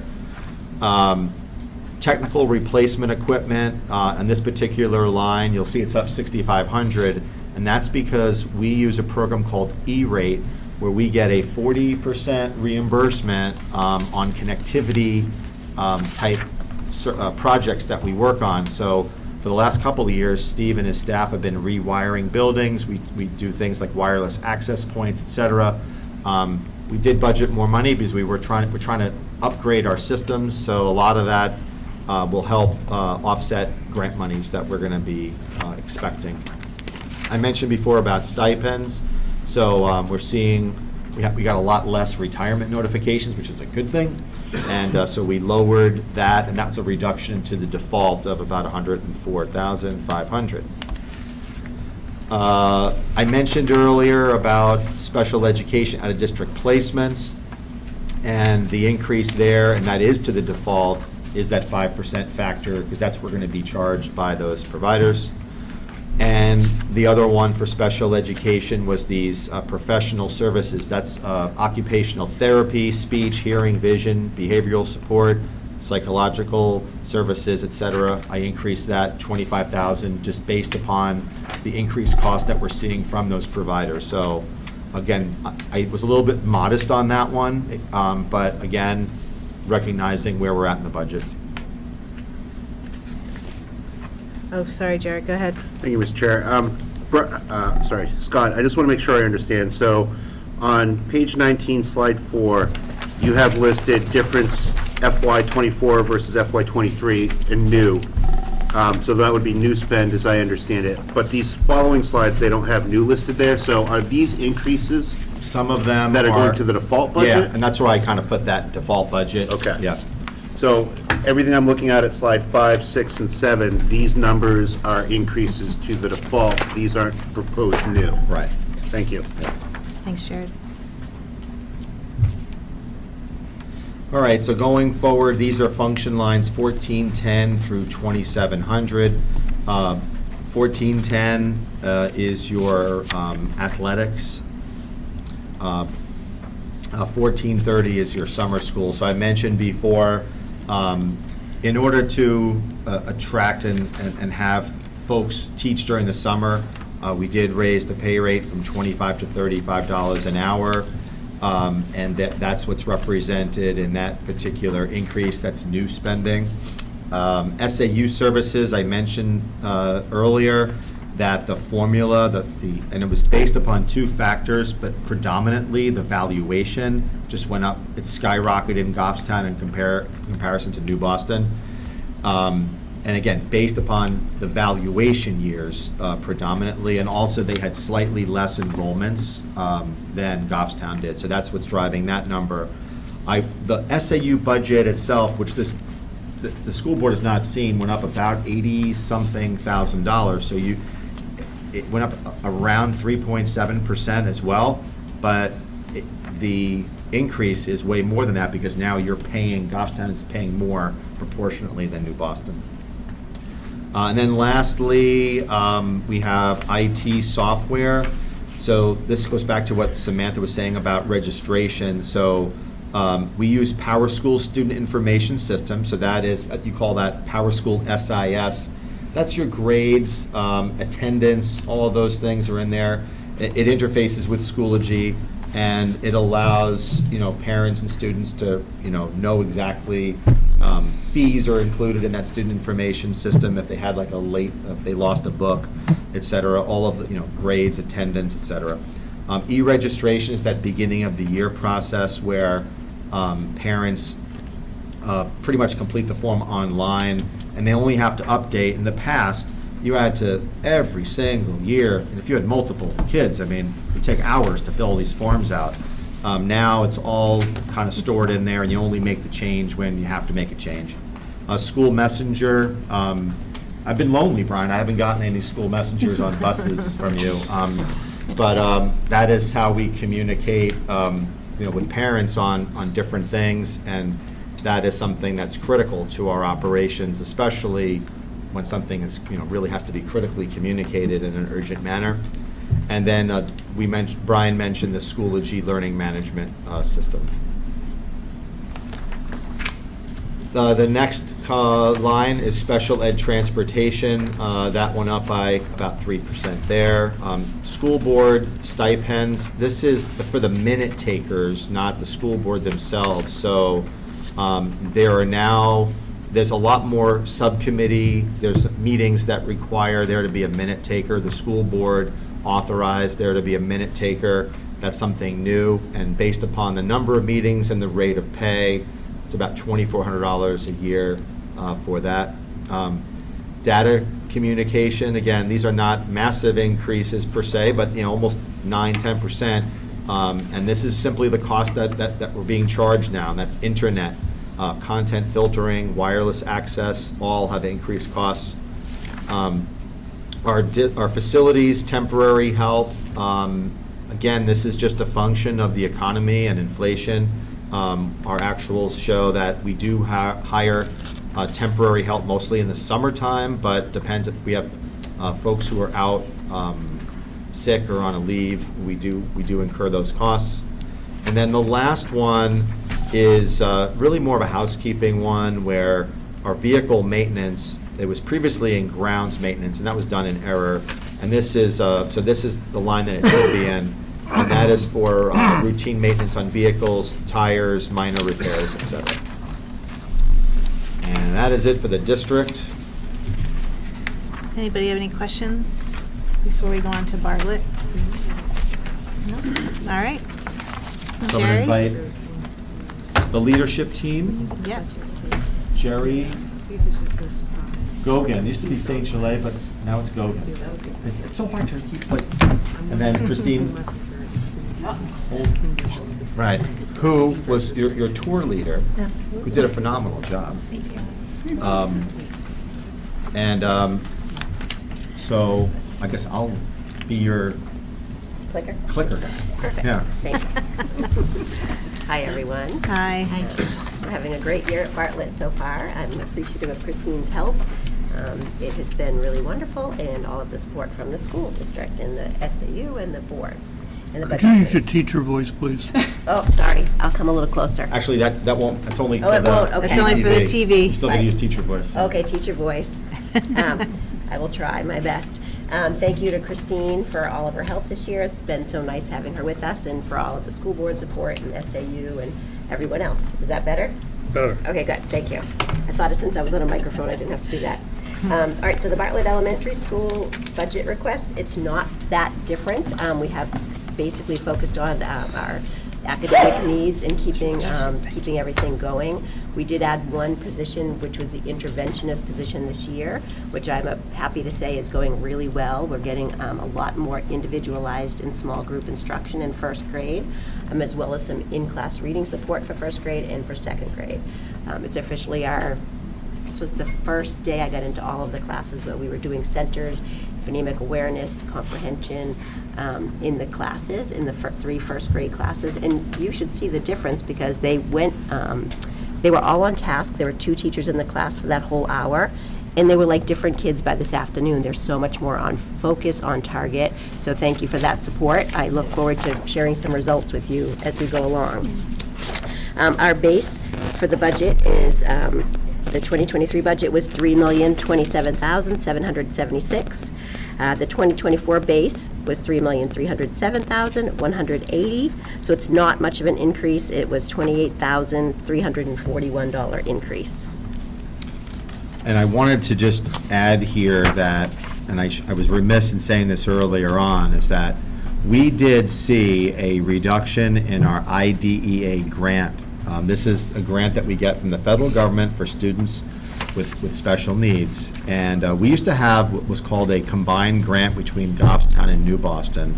And when that grant split, Goffstown, I think it was around 140,000, I'm thinking. Got a little less, New Boston Yeah, got a little more.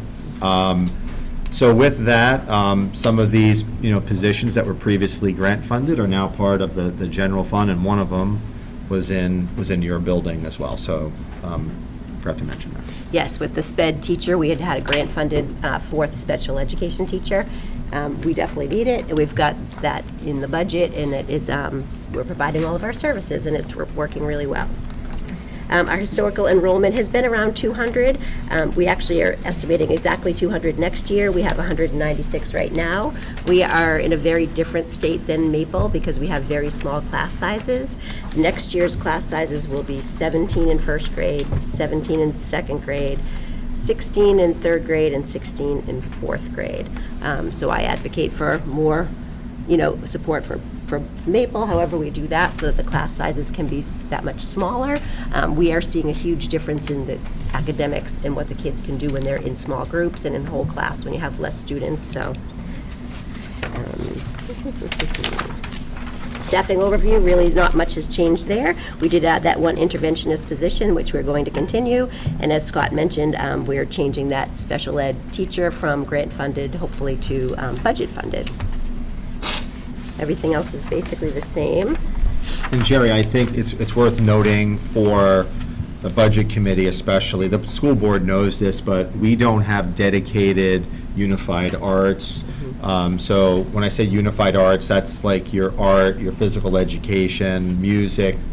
We share, people go, these teachers go to different schools simply because of the volume, the number of kids that we have. As I recall, we added.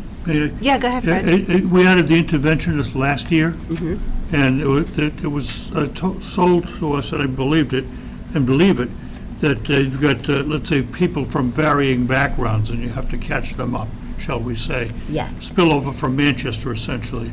Do you see that continuing into the far-term future, or is this something that would change so we wouldn't need it after 2 or 3 or 4 years? I still think that we need it just to get our students up. The students that we get coming in, right, their scores are much lower to start. Their abilities are lower, so I would imagine that we would need to keep that. But I do expect to see an increase as we get the first graders caught up, then that will flow into second grade, third grade, fourth grade.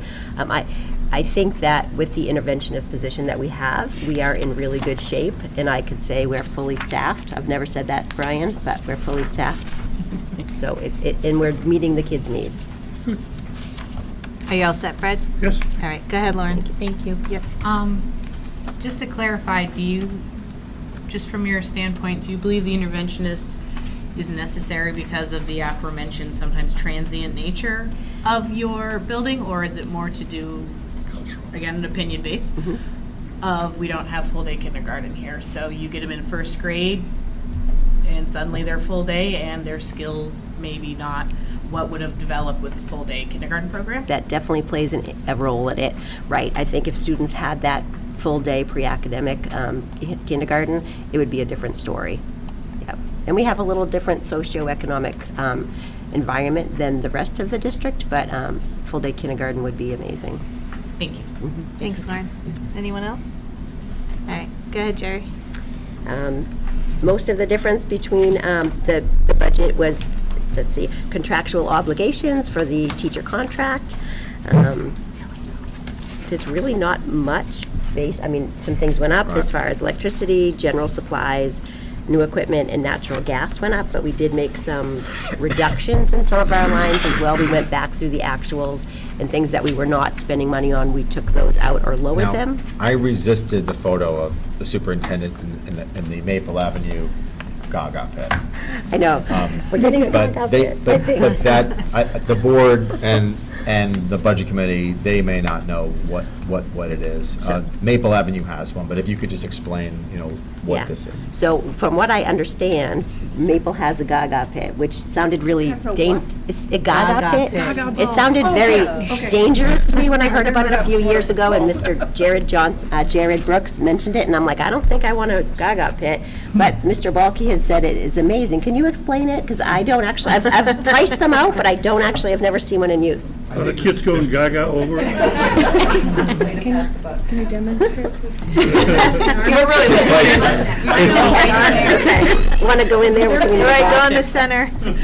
So it's some kind of a ball, like an enclosed ball game, and the kids line up to go in there, and they are, actively playing, but there's specific rules, and we want a smaller one than Maple, but we will have another thing for our kids to play on, and Suzanne will explain it when she comes up. And natural gas, Bartlett is the only school in the district that uses natural gas, and I'm sure you've heard that natural gas prices are going out the roof, so that has been increased, and as well as, electricity. General supplies is just one, that same thing, we're seeing increases in a lot of our school supplies from our vendors, and that's reflected in the increase as well. And you have the decodables. Decodables, and that's to go along with the literacy instruction that we're doing for our students, the lower needs students, and that is, they're basically on-level text for the below-level students, like the bottom 25% of students that cannot read the resources that we have. And we're working with Athena Chisholm and our first grade teachers and our reading specialist and interventionist. We had training last week with Athena, and we have sent some of our staff to some training, and the decodables will just allow those young students, those lower achieving students, to be able to read the words and the sounds that they're learning, rather than, they just can't access the Wonders yet, so our goal is to get them up to that Wonders access and our reading book access. So we're excited to use those, and we are trying to find enough money to buy a little bit more this year. But I'll find money. And then you'll see that there is a replacement of a defibrillator device also on there, and those have a certain age, and ours is set to be, and that school is set to be replaced. And I just wanted to make note that in reviewing the budget with Jerry and her staff, we did take a look at actuals. We reduced, I think, 8 lines, a little over $5,000, so if it didn't support it, we tried to, offset some of those increases. Go ahead, Jared. Thank you, Ms. Chair. I know it's not listed here, Scott, but did we decrease consumables, or are those really level funded? I don't know for sure, Jared. I'd have to really look at the. I'm sure we'll see Bartlett. it in the line items. I just Yeah, didn't know in the if- line item review, I just don't know Okay. off the top of my head. That's fine, thank you. Okay, go ahead. Any more questions? Oh, go ahead, Stacy. I just want to say, seeing that school was absolutely an eye-opener, and how creative you all are being with such a small environment. And I don't know if you know, but Melanie coined the term Murphy tables because of your very unique tables in that gym room, which were pretty cool. Yes. But I think you guys are doing a wonderful job over there, and I just want to say that I didn't realize how small that school was until I was in there. But I did have a question about the special education teacher you mentioned. So you only have one over there that was grant funded? So we had 4 total, Okay. one of which was grant funded. So you're just flipping that to a budget? Budget, But the yes. other 3 were already budget? Yes. Paid, Right. thank you so much. And neutral. So Okay. it's not an added position. We're taking it from another school, an opening, and, yeah. Thank you. Yeah, we're very creative with our space, but we're cozy. Any other All right. questions? Just a shout out to our custodian, Jay McCracken, he's awesome. So it's a national custodian, I'm calling it week. And I really like the sign that you have up here, Frank. If you saw the sign up front, it just made me laugh. It said something like, thank you to our, yeah, without you would be a mess, thank you to our Fred liked that, custodians. too. Yeah. The sign, this message. Thank you, It was a custodians. pun, Who Fred. did. I didn't hear the pun, sorry, the custodian. It said, thank you custodians, without you would be a mess. Oh, yes. Yeah. So is there any other questions for Jerry with Bartlett? All right, I guess not. Thank you, guys. All righty, thank you. So now it's Maple Avenue. So I want to introduce the principal, Suzanne Pishka, and assistant principal, Lisa Johnson. And I see a lot of faces, people that came to Maple Avenue for the tour, so thank you for doing that. I hope that I answered all your questions, and obviously a big part of our conversation tonight will be about the overcrowding. That is our concern. So the budget overview, current budget of $5,711,373. The base or default would be $5,922,510. For 2024 new is $74,129. So requested would be $5,996,639. And the difference between them is $285,266, which is a 5% increase. Obviously, staffing is a big part of that, and you'll see some of our noteworthy increases have to do with our student enrollment. Historical enrollment, I think Scott already mentioned, like our projected first grade, even though Kathy's number might be a little lower, and you think, well, how did she come up with 146? Just because they're not attending Glen Lake doesn't mean that they won't be coming to Maple Avenue. Even this summer, normally we have about 35 students who register in the summer. This summer we had 68. So I'm anticipating a large number, and hopefully having 7 teachers in the first grade will cover it.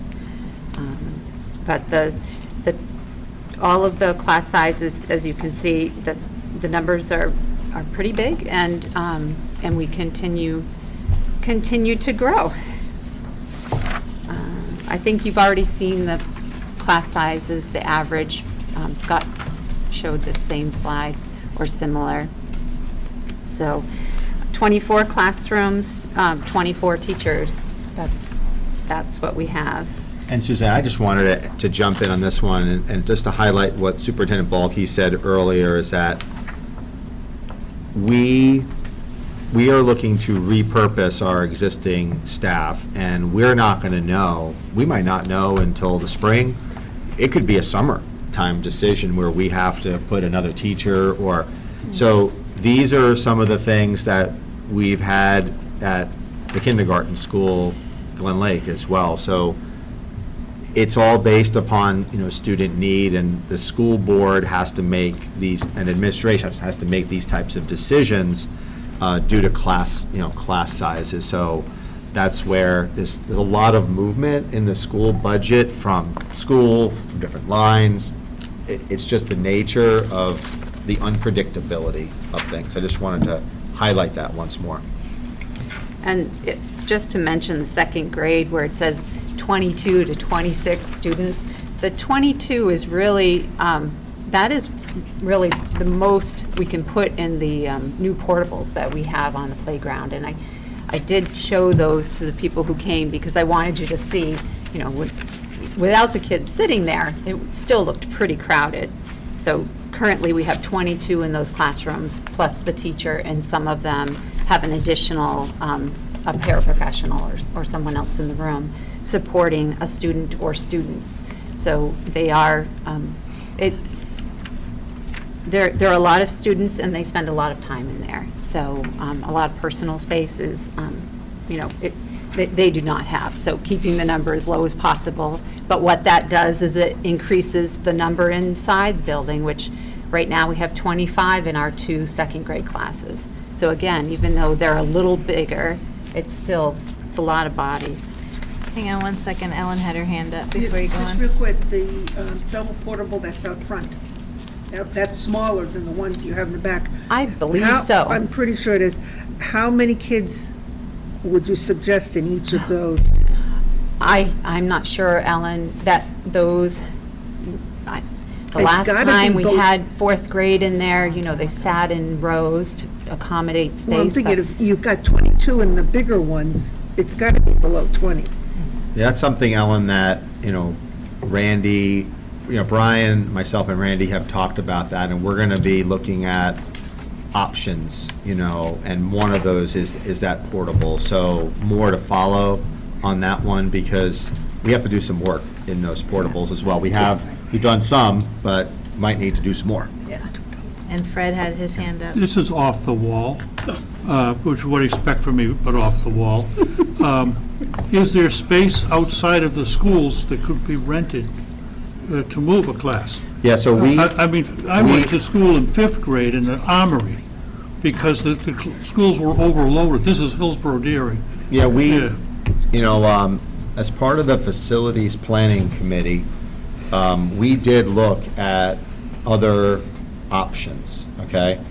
So, in terms of strip malls and all of one of the problems is that you need to still meet all of those same standards, So, in the case of like a catastrophe, like they've seen in Florida, for an example, the state can come in and waive a lot of things, say, okay, you can go to this, mall that has been vacant, But for us, we would have to do substantial renovations, in order to do that. One of the things I mentioned, which I want to just get this out in the open now, is this alt ed. We lease space for alt ed, and we didn't cut it from this budget, even though the alt ed program, at least for next year, next year, is going to be housed here, because we view that space as the opportunity to maybe pull people from different schools and have them housed there, potentially, to free up spaces for one-on-one instruction, et cetera. So that space over there is about $26,000 with utilities, so we're going to use that still. That's kind of like a safety blanket for us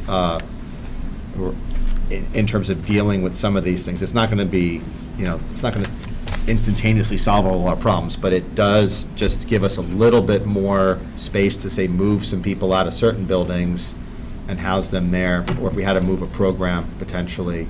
But Fred, yes and no, because there aren't that many in Goffstown that I'm aware of. That the superintendent of schools looked at the villa many, many years ago. That thing was Tough shape. In really tough shape. So I think we have explored it. I think Jared is the chair of a facilities planning committee, and for those of you, I think they're going to be doing a presentation. You might want to stay tuned on that one. Lauren is the budget Lauren? committee rep, Yep. and Lauren will Yep. be assisting on presenting October 24th. Yeah, high five. So if you are interested in facilities and kind of the longer view, not necessarily operational budget, but the longer view of options that are out there, we would definitely recommend that you join us Wednesday, October 26th. Monday. Monday? Monday. Whatever day it is. Monday the At 24th. 6 p- At 6 PM, that time I do know. Yeah. But Lauren will be there as well. What was the date again? October 24th. October 24th. And the question came up because Maple Ave is clearly bursting at the seams. Yeah. So is Bartlett. Okay, so current staffing, we have 24 teachers. We have a reading specialist, 5 special educators. We have 3 literacy math support teachers or interventionists, as we've referred to them. Our interventionists also case manage. That's one way we can maximize talents and provide support to our special ed students along with students who struggle that are regular education. We have related service, 1 occupational therapist, 1.6 speech, 1 guidance school counselor, and 0.7 school psychologist. We have 21 paraprofessionals. 20 of them are special education and 1 library media specialist, or media para. 4 unified arts teachers. We are now including library media as one of our unified arts. So we have art, music, PE, and library media. We have 1 nurse, 2 building administrators, and 3 administrative So, there's a lot of story behind this, so I want to jump in if I can. Sure, So, Scott. a couple of things. Just like any business, sometimes you have absences and people are working or have to take leaves, et cetera. This school is no different. You know, you go down, like, let's just say 1 or 2 staff people, and it has a massive impact in terms of how the building operates. That's one. The state's minimum standards, and so we ask every year, you know, what staffing does the school need or want, desire, et cetera. The state minimum standards for a nurse is 500 students. The state minimum standards for guidance counselor, 500 students. You can see we're above 500 students. Suzanne did make a request for additional supports in those areas, and we are taking that under advisement. It's part of that redistribution of existing resources that we just still we have competing interests. Kathy also, Stoyl has a request, so we're looking at everything in totality, and I think a lot's going to determine based upon, does the student enrollment in a certain grade require a classroom teacher? And so, again, trying to keep things somewhat staffing neutral.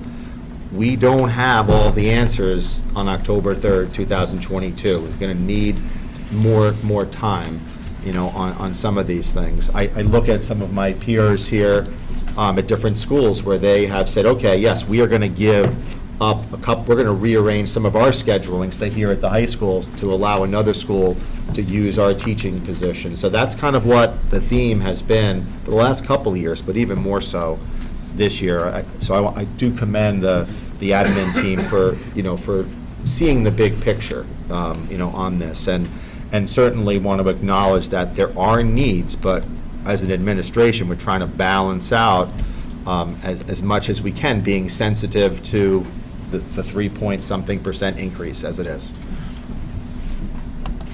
So noteworthy changes.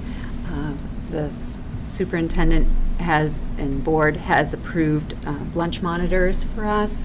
We actually have them this year as temporary staff, and we hired our 4th one, which I was very happy to hire 4 people who were willing to work 2 hours in the middle of the day. It's been great. And what it does for us is it just alleviates some of the coverage that professional staff have to do beyond the classroom. So, you know, our school being so many students, we have a lot of coverage, a lot of supervision. So it cut that down quite a bit, and we really appreciated that was approved right away and that it's in the budget. So thank you for the proposed budget. The media paraprofessional, because we have library now as a unified arts class, I'd asked for our part-time paraprofessional that's in the library to become full-time so that the library doesn't have to close down when Library Unified Arts is happening, that people can still check out books. So that person is in place, and so that is an increase in our proposed budget. Testing headsets for the state and local went up considerably.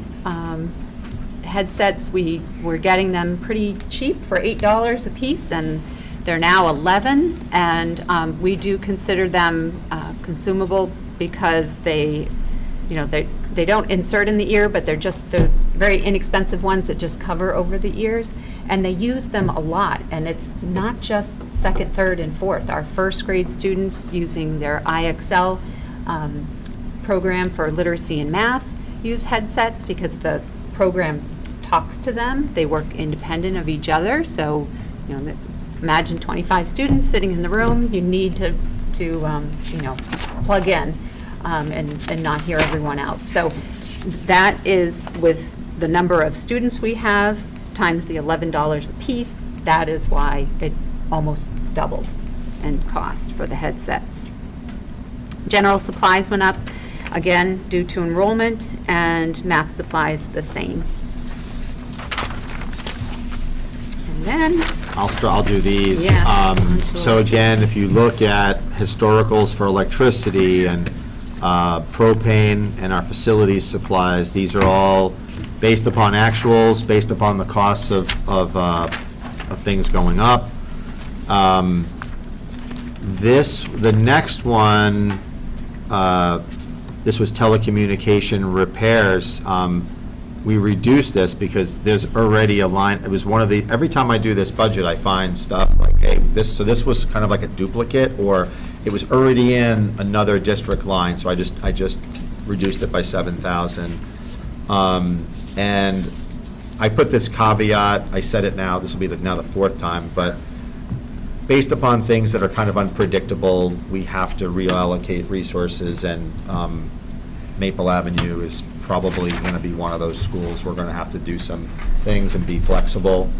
You'll see the same kind of disclaimer for Kathy and Glen Lake as well. So it's just something that we have to be mindful of. So. Anybody have any questions for Maple Avenue? The trees are gone, aren't they now? Yeah. Oh, so this was a post-arborist? Yeah, we took those down because they were too close to the building, and it seemed like a security problem. Yeah. You know, people could hide back there, kids. Turtle.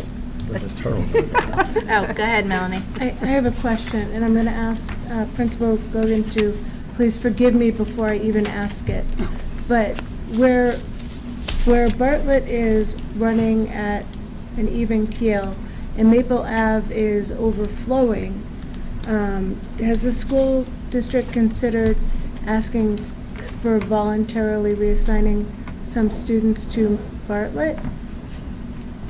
I know, please cover your ears, Principal Gogan. Well, we're not at that point, and I think stay tuned for the October 24th presentation, because I know that that's a topic that we're going to be discussing in terms of how do we, quote unquote, level, certain things out, and there are some, other options, that are out there, but the Bartlett one is probably not. It's full. Yeah, It's full. probably not the route we would go. But it's not as full as Maple Right. Ave. And If you look at our numbers, though, I think they really wouldn't be able to Yeah. sufficiently alleviate our problem. There's sufficient space at Medville, from what Fred tells me. So. That's an over 55 community. It would significantly lower the average age. Thank you. Thank you, Melanie. Fred, you can't go to Bartlett. Go ahead, Samantha. Thank you. Yeah. So if there was to be another second grade teacher, is there a classroom for them? Yeah, that's what we were talking about before. So With there's a portable in front of the school. Right, but there's no bathroom in it. Correct, and in the past, we used the portable without a bathroom. It's not ideal. So essentially, kids would have to leave that portable, go into the school. We did it for several years. It's not ideal. Yeah. But it could be an option for us, although, again, similar to however long it wasn't great then, wouldn't be, but if it's a critical situation, it's something that's on the table. Yeah, I guess I would just be concerned that there would be like a safety issue too, because like for those children to get into the bathroom, you have to have a way for them to get back into the school. Right, and we had the same issues in terms of, trying to address safety issues. The same issue would have to be resolved this time around as well. Is the space that we're renting for adult education, is that available during like regular school hours? Like I know you mentioned. Yes, it would be, but it would not be suitable for what we're talking about here. Okay. Well, I mean, not for like second grade children, but I mean, like we talked about for like, there was the one-on-one education. This would be more to house existing staff Okay. that we might have in a building and have their office, rather than being in the building, being elsewhere.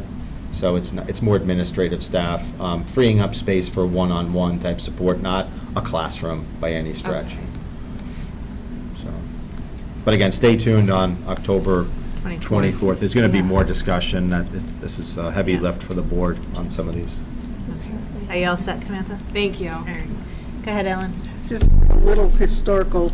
The idea of having kids in outside classrooms and going inside to the bathroom is not new. Jeannie's kids and my kids. So fourth graders. Many years ago, many, they're in their 40s now. Many years ago, where Maple Ave with portables outside. One of those portables is the concession stand at the ball field. And they would go in and out for years. This is not new. It's something the district has to grapple with. It's not ideal, like Scott says, but it's happened in the past. It worked. Our kids survived it. Yeah. And it can happen. Just to clarify, Yeah, is go this ahead, Kelly. being requested for this year? Is what being To use the requested? portable? No. No, but No. it's, No, we're just getting it's derailed. something Got it. that we have to plan on. It That's may come up in the Right. future. So we're not budgeting new staff for it at this No. point. No. No. No. Go ahead, We're- Melanie. Hang on. Oh, Did you have a That makes question? my question. Oh, Thank okay. Go ahead, Brian. Did you I want was to add just to that? also going to share that we also did not budget for repairs. So that modular out in the front of Maple Ave minimally needs new flooring, and it needs a new drop ceiling put in. The flooring, it's probably around $8,000 worth of some improvements that need to be done. We would look to do those this year if we were going to reuse that space. And I would share, if we did put children back in that portable, it would likely, I don't want to guarantee, but it would likely not be a traditional classroom that's there all day.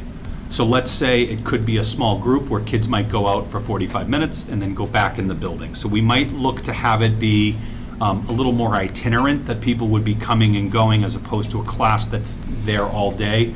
But it's a series of bad options. It's a series of bad options. And let's look at the alternative.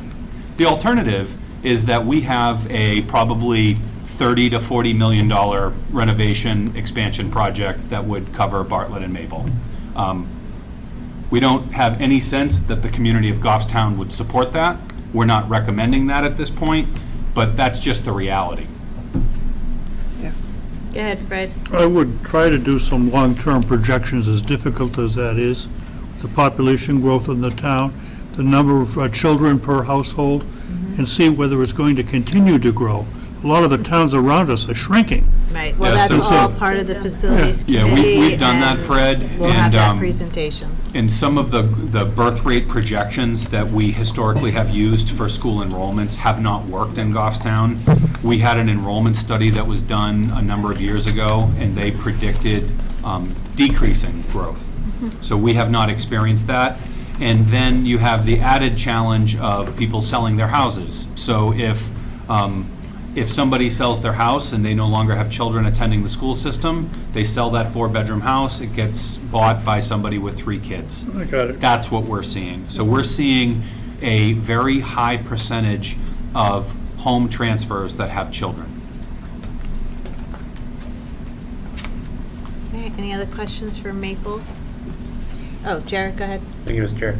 I think that this was said earlier, Scott and Ms. Pishka, but if we do have the projected students next year of 560 students, are we going to need a partial nurse? Are we going to need a partial guidance person? Is that part of the projection? And that is what the administrative team is talking about in terms of where do we best leverage some of these needs, with half position here, half position there, full-time position there. So that's kind of what we're still working towards. that's Which part you're of going to, the school board is going to be privy, to all of this, but that's Part of that bottom line right there that we're yeah. talking about of the changes? Yeah, Okay. we can't make that determination on this date right now. There's too many variables. Thank you. Thank you, Jared. Anyone else? No? Thank you, guys. Thank you.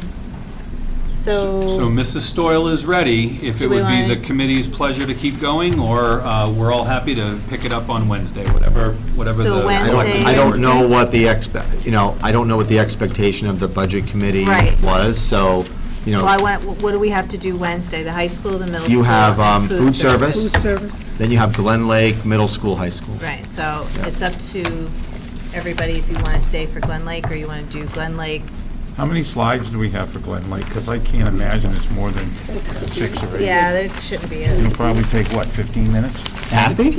It's pretty lean. Yeah. We run pretty lean everywhere. Yeah, I don't mind just taking 10 minutes. It's not even 9 o'clock yet. Can I ask you a question? Go ahead, Stacy. So do we have from 6 PM to 9 on Wednesday? Yeah, or when. So we have 3 hours on Wednesday, where we only had two hours tonight, technically? We didn't have an end time, we just had. I'm just saying. Yeah, Yes, we don't that was- we that don't was have the the thought- school that board was the thought meeting process. Wednesday. Go ahead, Fred. With 3 hours, I'd just soon pack it in. We have 3 hours available to us Wednesday. Soon pack it in tonight.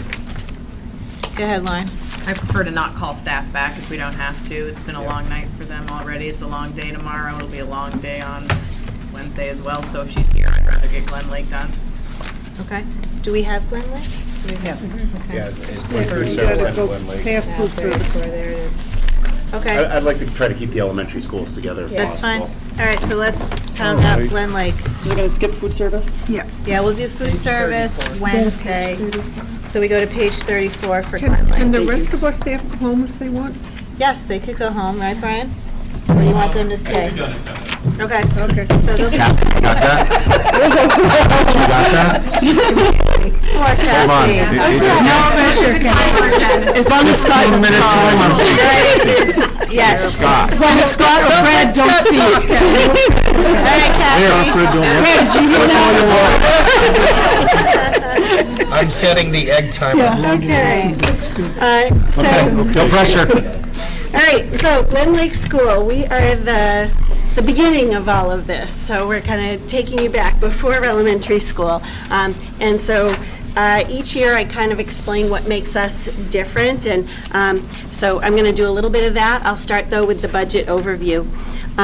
Our 2023 budget is $2,353,339. The base for 2024, $2,593,122. New expenditures proposed for 2024, $29,298. And the total requested is $2,622,420. So the difference in those is $269,081, which is an 11% increase. So to talk about what makes Glen Lake School unique, we have rolling enrollment for preschool. So with other grades, in first grade, if you turn 6 by September 30th, you go to first grade. But with our 3-year-old program, we have students who are entering their 3-year-old year who turn 3 by September 30th, but the district also has the responsibility to provide special education services for students as of their 3rd birthday. So all year long, we're adding 3-year-olds. To that, those 3-year-olds will have another 3-year-old year the following year. And we are also picking up 4-year-olds along the way too, because we have that child find responsibility that when a pediatrician has a concern or a daycare teacher has a concern or a parent has a concern, they call us and they talk to us about their concerns, and we work with them to determine if their child is on track, developing appropriately, or if there is some need for special education then. So that means that more than any other school, our numbers change from October 1st moving forward. So the numbers that you see now are the low numbers, the same with our special education caseload and our enrollment. So we anticipate adding, just based on what I know so far coming through early supports, and the pattern of enrollment there, we're anticipating in excess of 15 identified 3-year-olds moving through this school year. And then we also anticipate identifying more 4-year-olds through Child Find throughout the year as well. The trick is that there's no mechanism to forecast the number of students or the unique needs that they will have. So, and they range broadly. Our preschool program, because it's a side-by-side program, we have typically developing peer, we call them role models, is half of the class, and then the other half would be identified students. And that's because students who have developmental lags in different areas, they really do learn better alongside peers and learning from their peers and with their peers. So, but that means that we're looking more at like a 50% of the population there, where it's much less. Even with our high special education numbers right now in kindergarten, we're at about, I want to say about 25, maybe a little higher than 25% in kindergarten right now. So, all right. Looking at our projected class sizes, I will say the last few years have been kind of a roller coaster. Trying to figure out like where the numbers are going is always tricky. But my best guess right now is that we would have 85 preschoolers next year and about 135 kindergartners for a total of 220. The historical enrollment, you'll notice I have more disclaimers than data on the slide. And I think the disclaimers really tell the tale better than the data does. So preschool, the numbers have fluctuated quite a bit in preschool over recent years because we had a year where we did not have typically developing peer role models when we were much of the year was in remote. So there were none then, and we're still not up to our normal contingent of peer role models. We are still accepting right now. You could go call the school and apply to have a 3-year-old join our classes now. We still have spots open. So so that we hope will grow too as we go. And let's see, I did want to note the things with 3 asterisks. We have students who are not reflected here because in preschool and kindergarten, those are not required grades.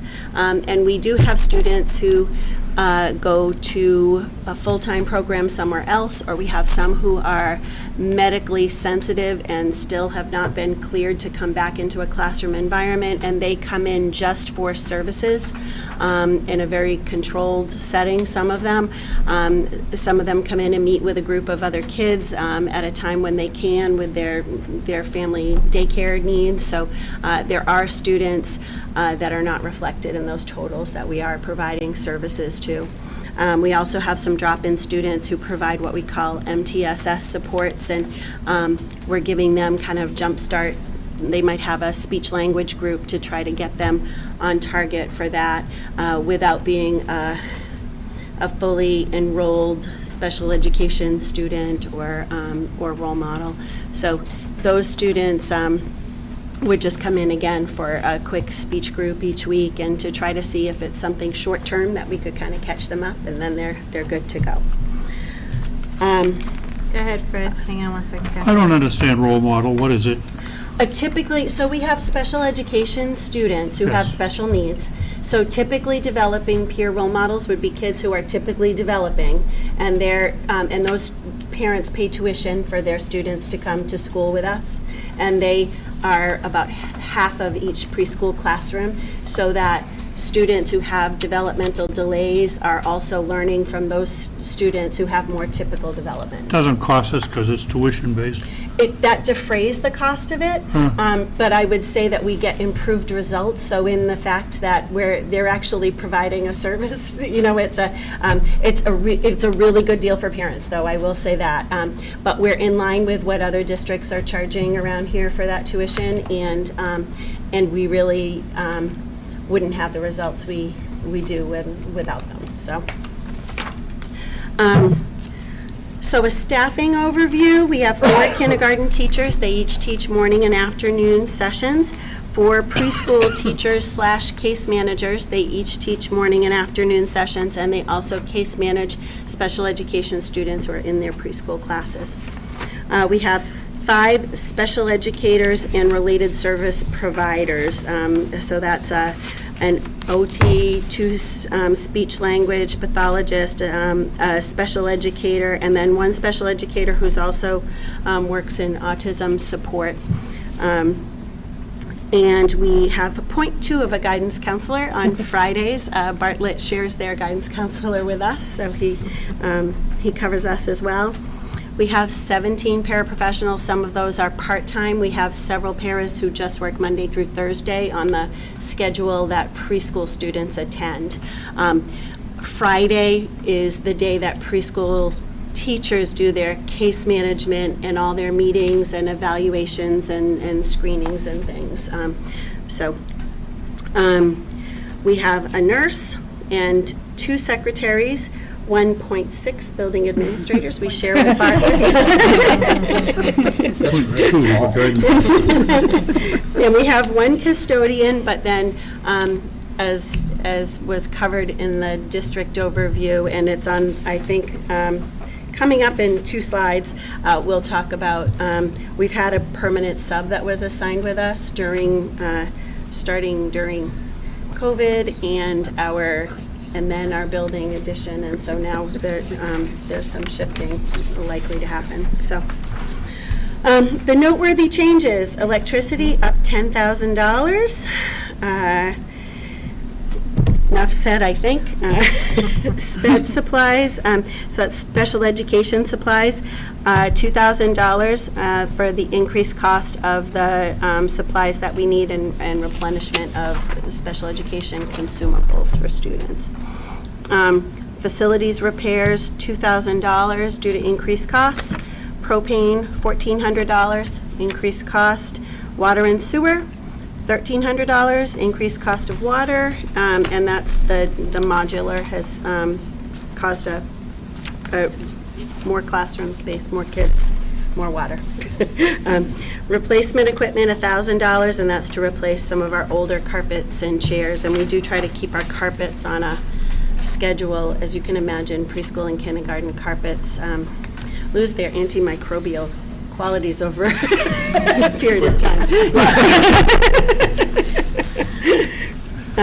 And then included in this budget is a 0.5 full-time equivalent custodian to support the added square footage as a result of the modular classroom addition. And that's the position that would be repurposed from the alt-ed program. And then, based on the unpredictability of enrollments and student needs, the district may reallocate existing resources and staff to support Glen Lake School in FY24.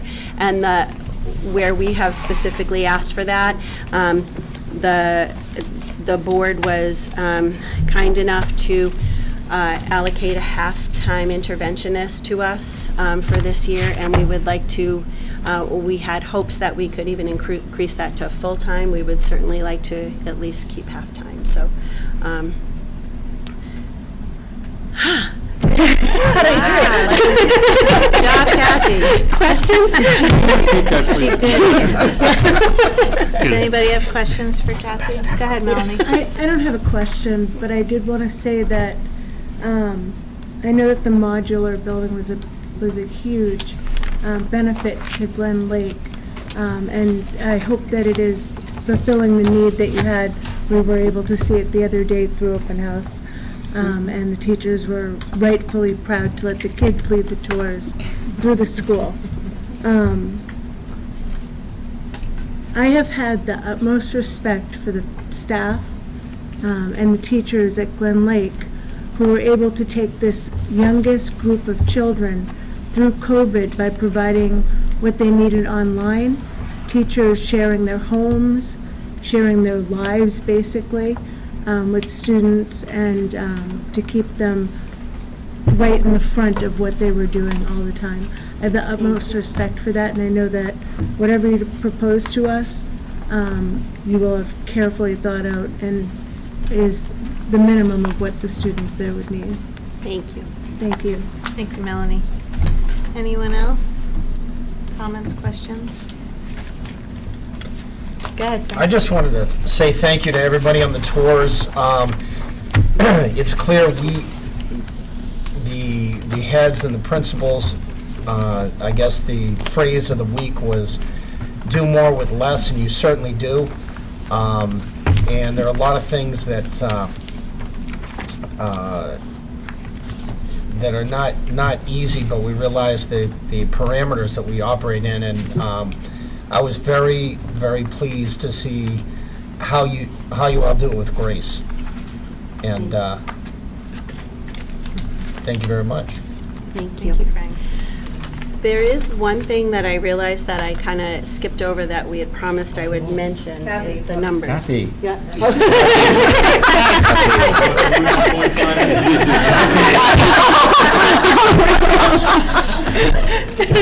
I did want to mention that just the enrollment this year, you will notice that we're actually down this year in kindergarten to 121 right now. I wanted to just let you know, because I know that Suzanne had mentioned it, and it impacts Bartlett as well.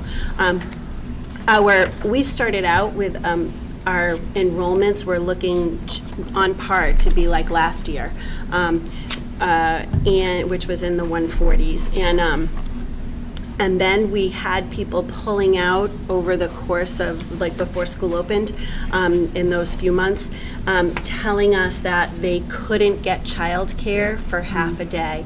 And I did want to make sure that you know that we know, there have been childcare centers that have changed their model, that are no longer doing wraparound care. They were, providing a half day and getting kids to or from Glen Lake, and they're not doing that anymore. And so we did see kind of that kids were pulled out, unfortunately. And I think that kind of speaks to what Lauren had asked about kids not getting full-day kindergarten. I don't think it hurts. I think that we do a great job of working miracles in a half day. I'm very proud of our staff and what they're able to do in 2.5 hours. But there are so many kids who aren't getting that are other places.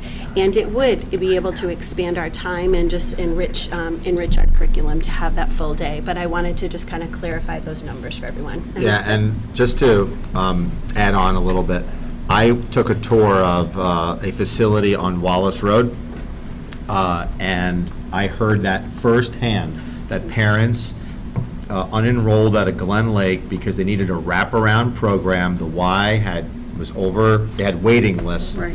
They changed their business model to go more full-time.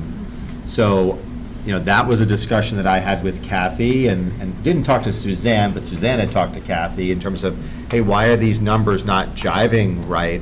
And that's the reason, is because there's this, that childcare is an issue not only in Goffstown, we know we have it in New Boston because we've had issues there, it's nationwide. And the lack of, I guess, more of a wraparound type program, half day, it will impact it, and I think it's going to have an impact on your numbers, going forward. And just the shortage of local childcare options. So. All right, so is there any other questions for Glen Lake and Kathy? All right, seeing none. Thank you, guys are done. Thank you. So Wednesday, we'll do the food service, Mountain View, and the high school, and we'll start at 6. So is there any other business that may legally come before the meeting? Just one quick reminder, we mentioned the date that the facility committee is giving October 24th. And we touched upon this kindergarten and overcrowding. You might really benefit greatly as a budget committee and people from Goffstown hearing the result of that. Because a lot of what we've heard tonight is will be in that report information, okay? Just want to emphasize it. Yep. Thank you, Ellen. Go ahead, Melanie. I would just like to say thank you for having the budget committee here, and for all of the educators that were able to be here, talk so passionately about their schools and their children, and let you know that this group seriously considers every word you say. It's very important. Thank you, Melanie. All right, and we do not have non-public, so I'll take a motion to adjourn. Motion to adjourn. By Jared, do I have a second? By Dan. All those in favor say aye. Aye. Good night, everyone. See you Wednesday. Thank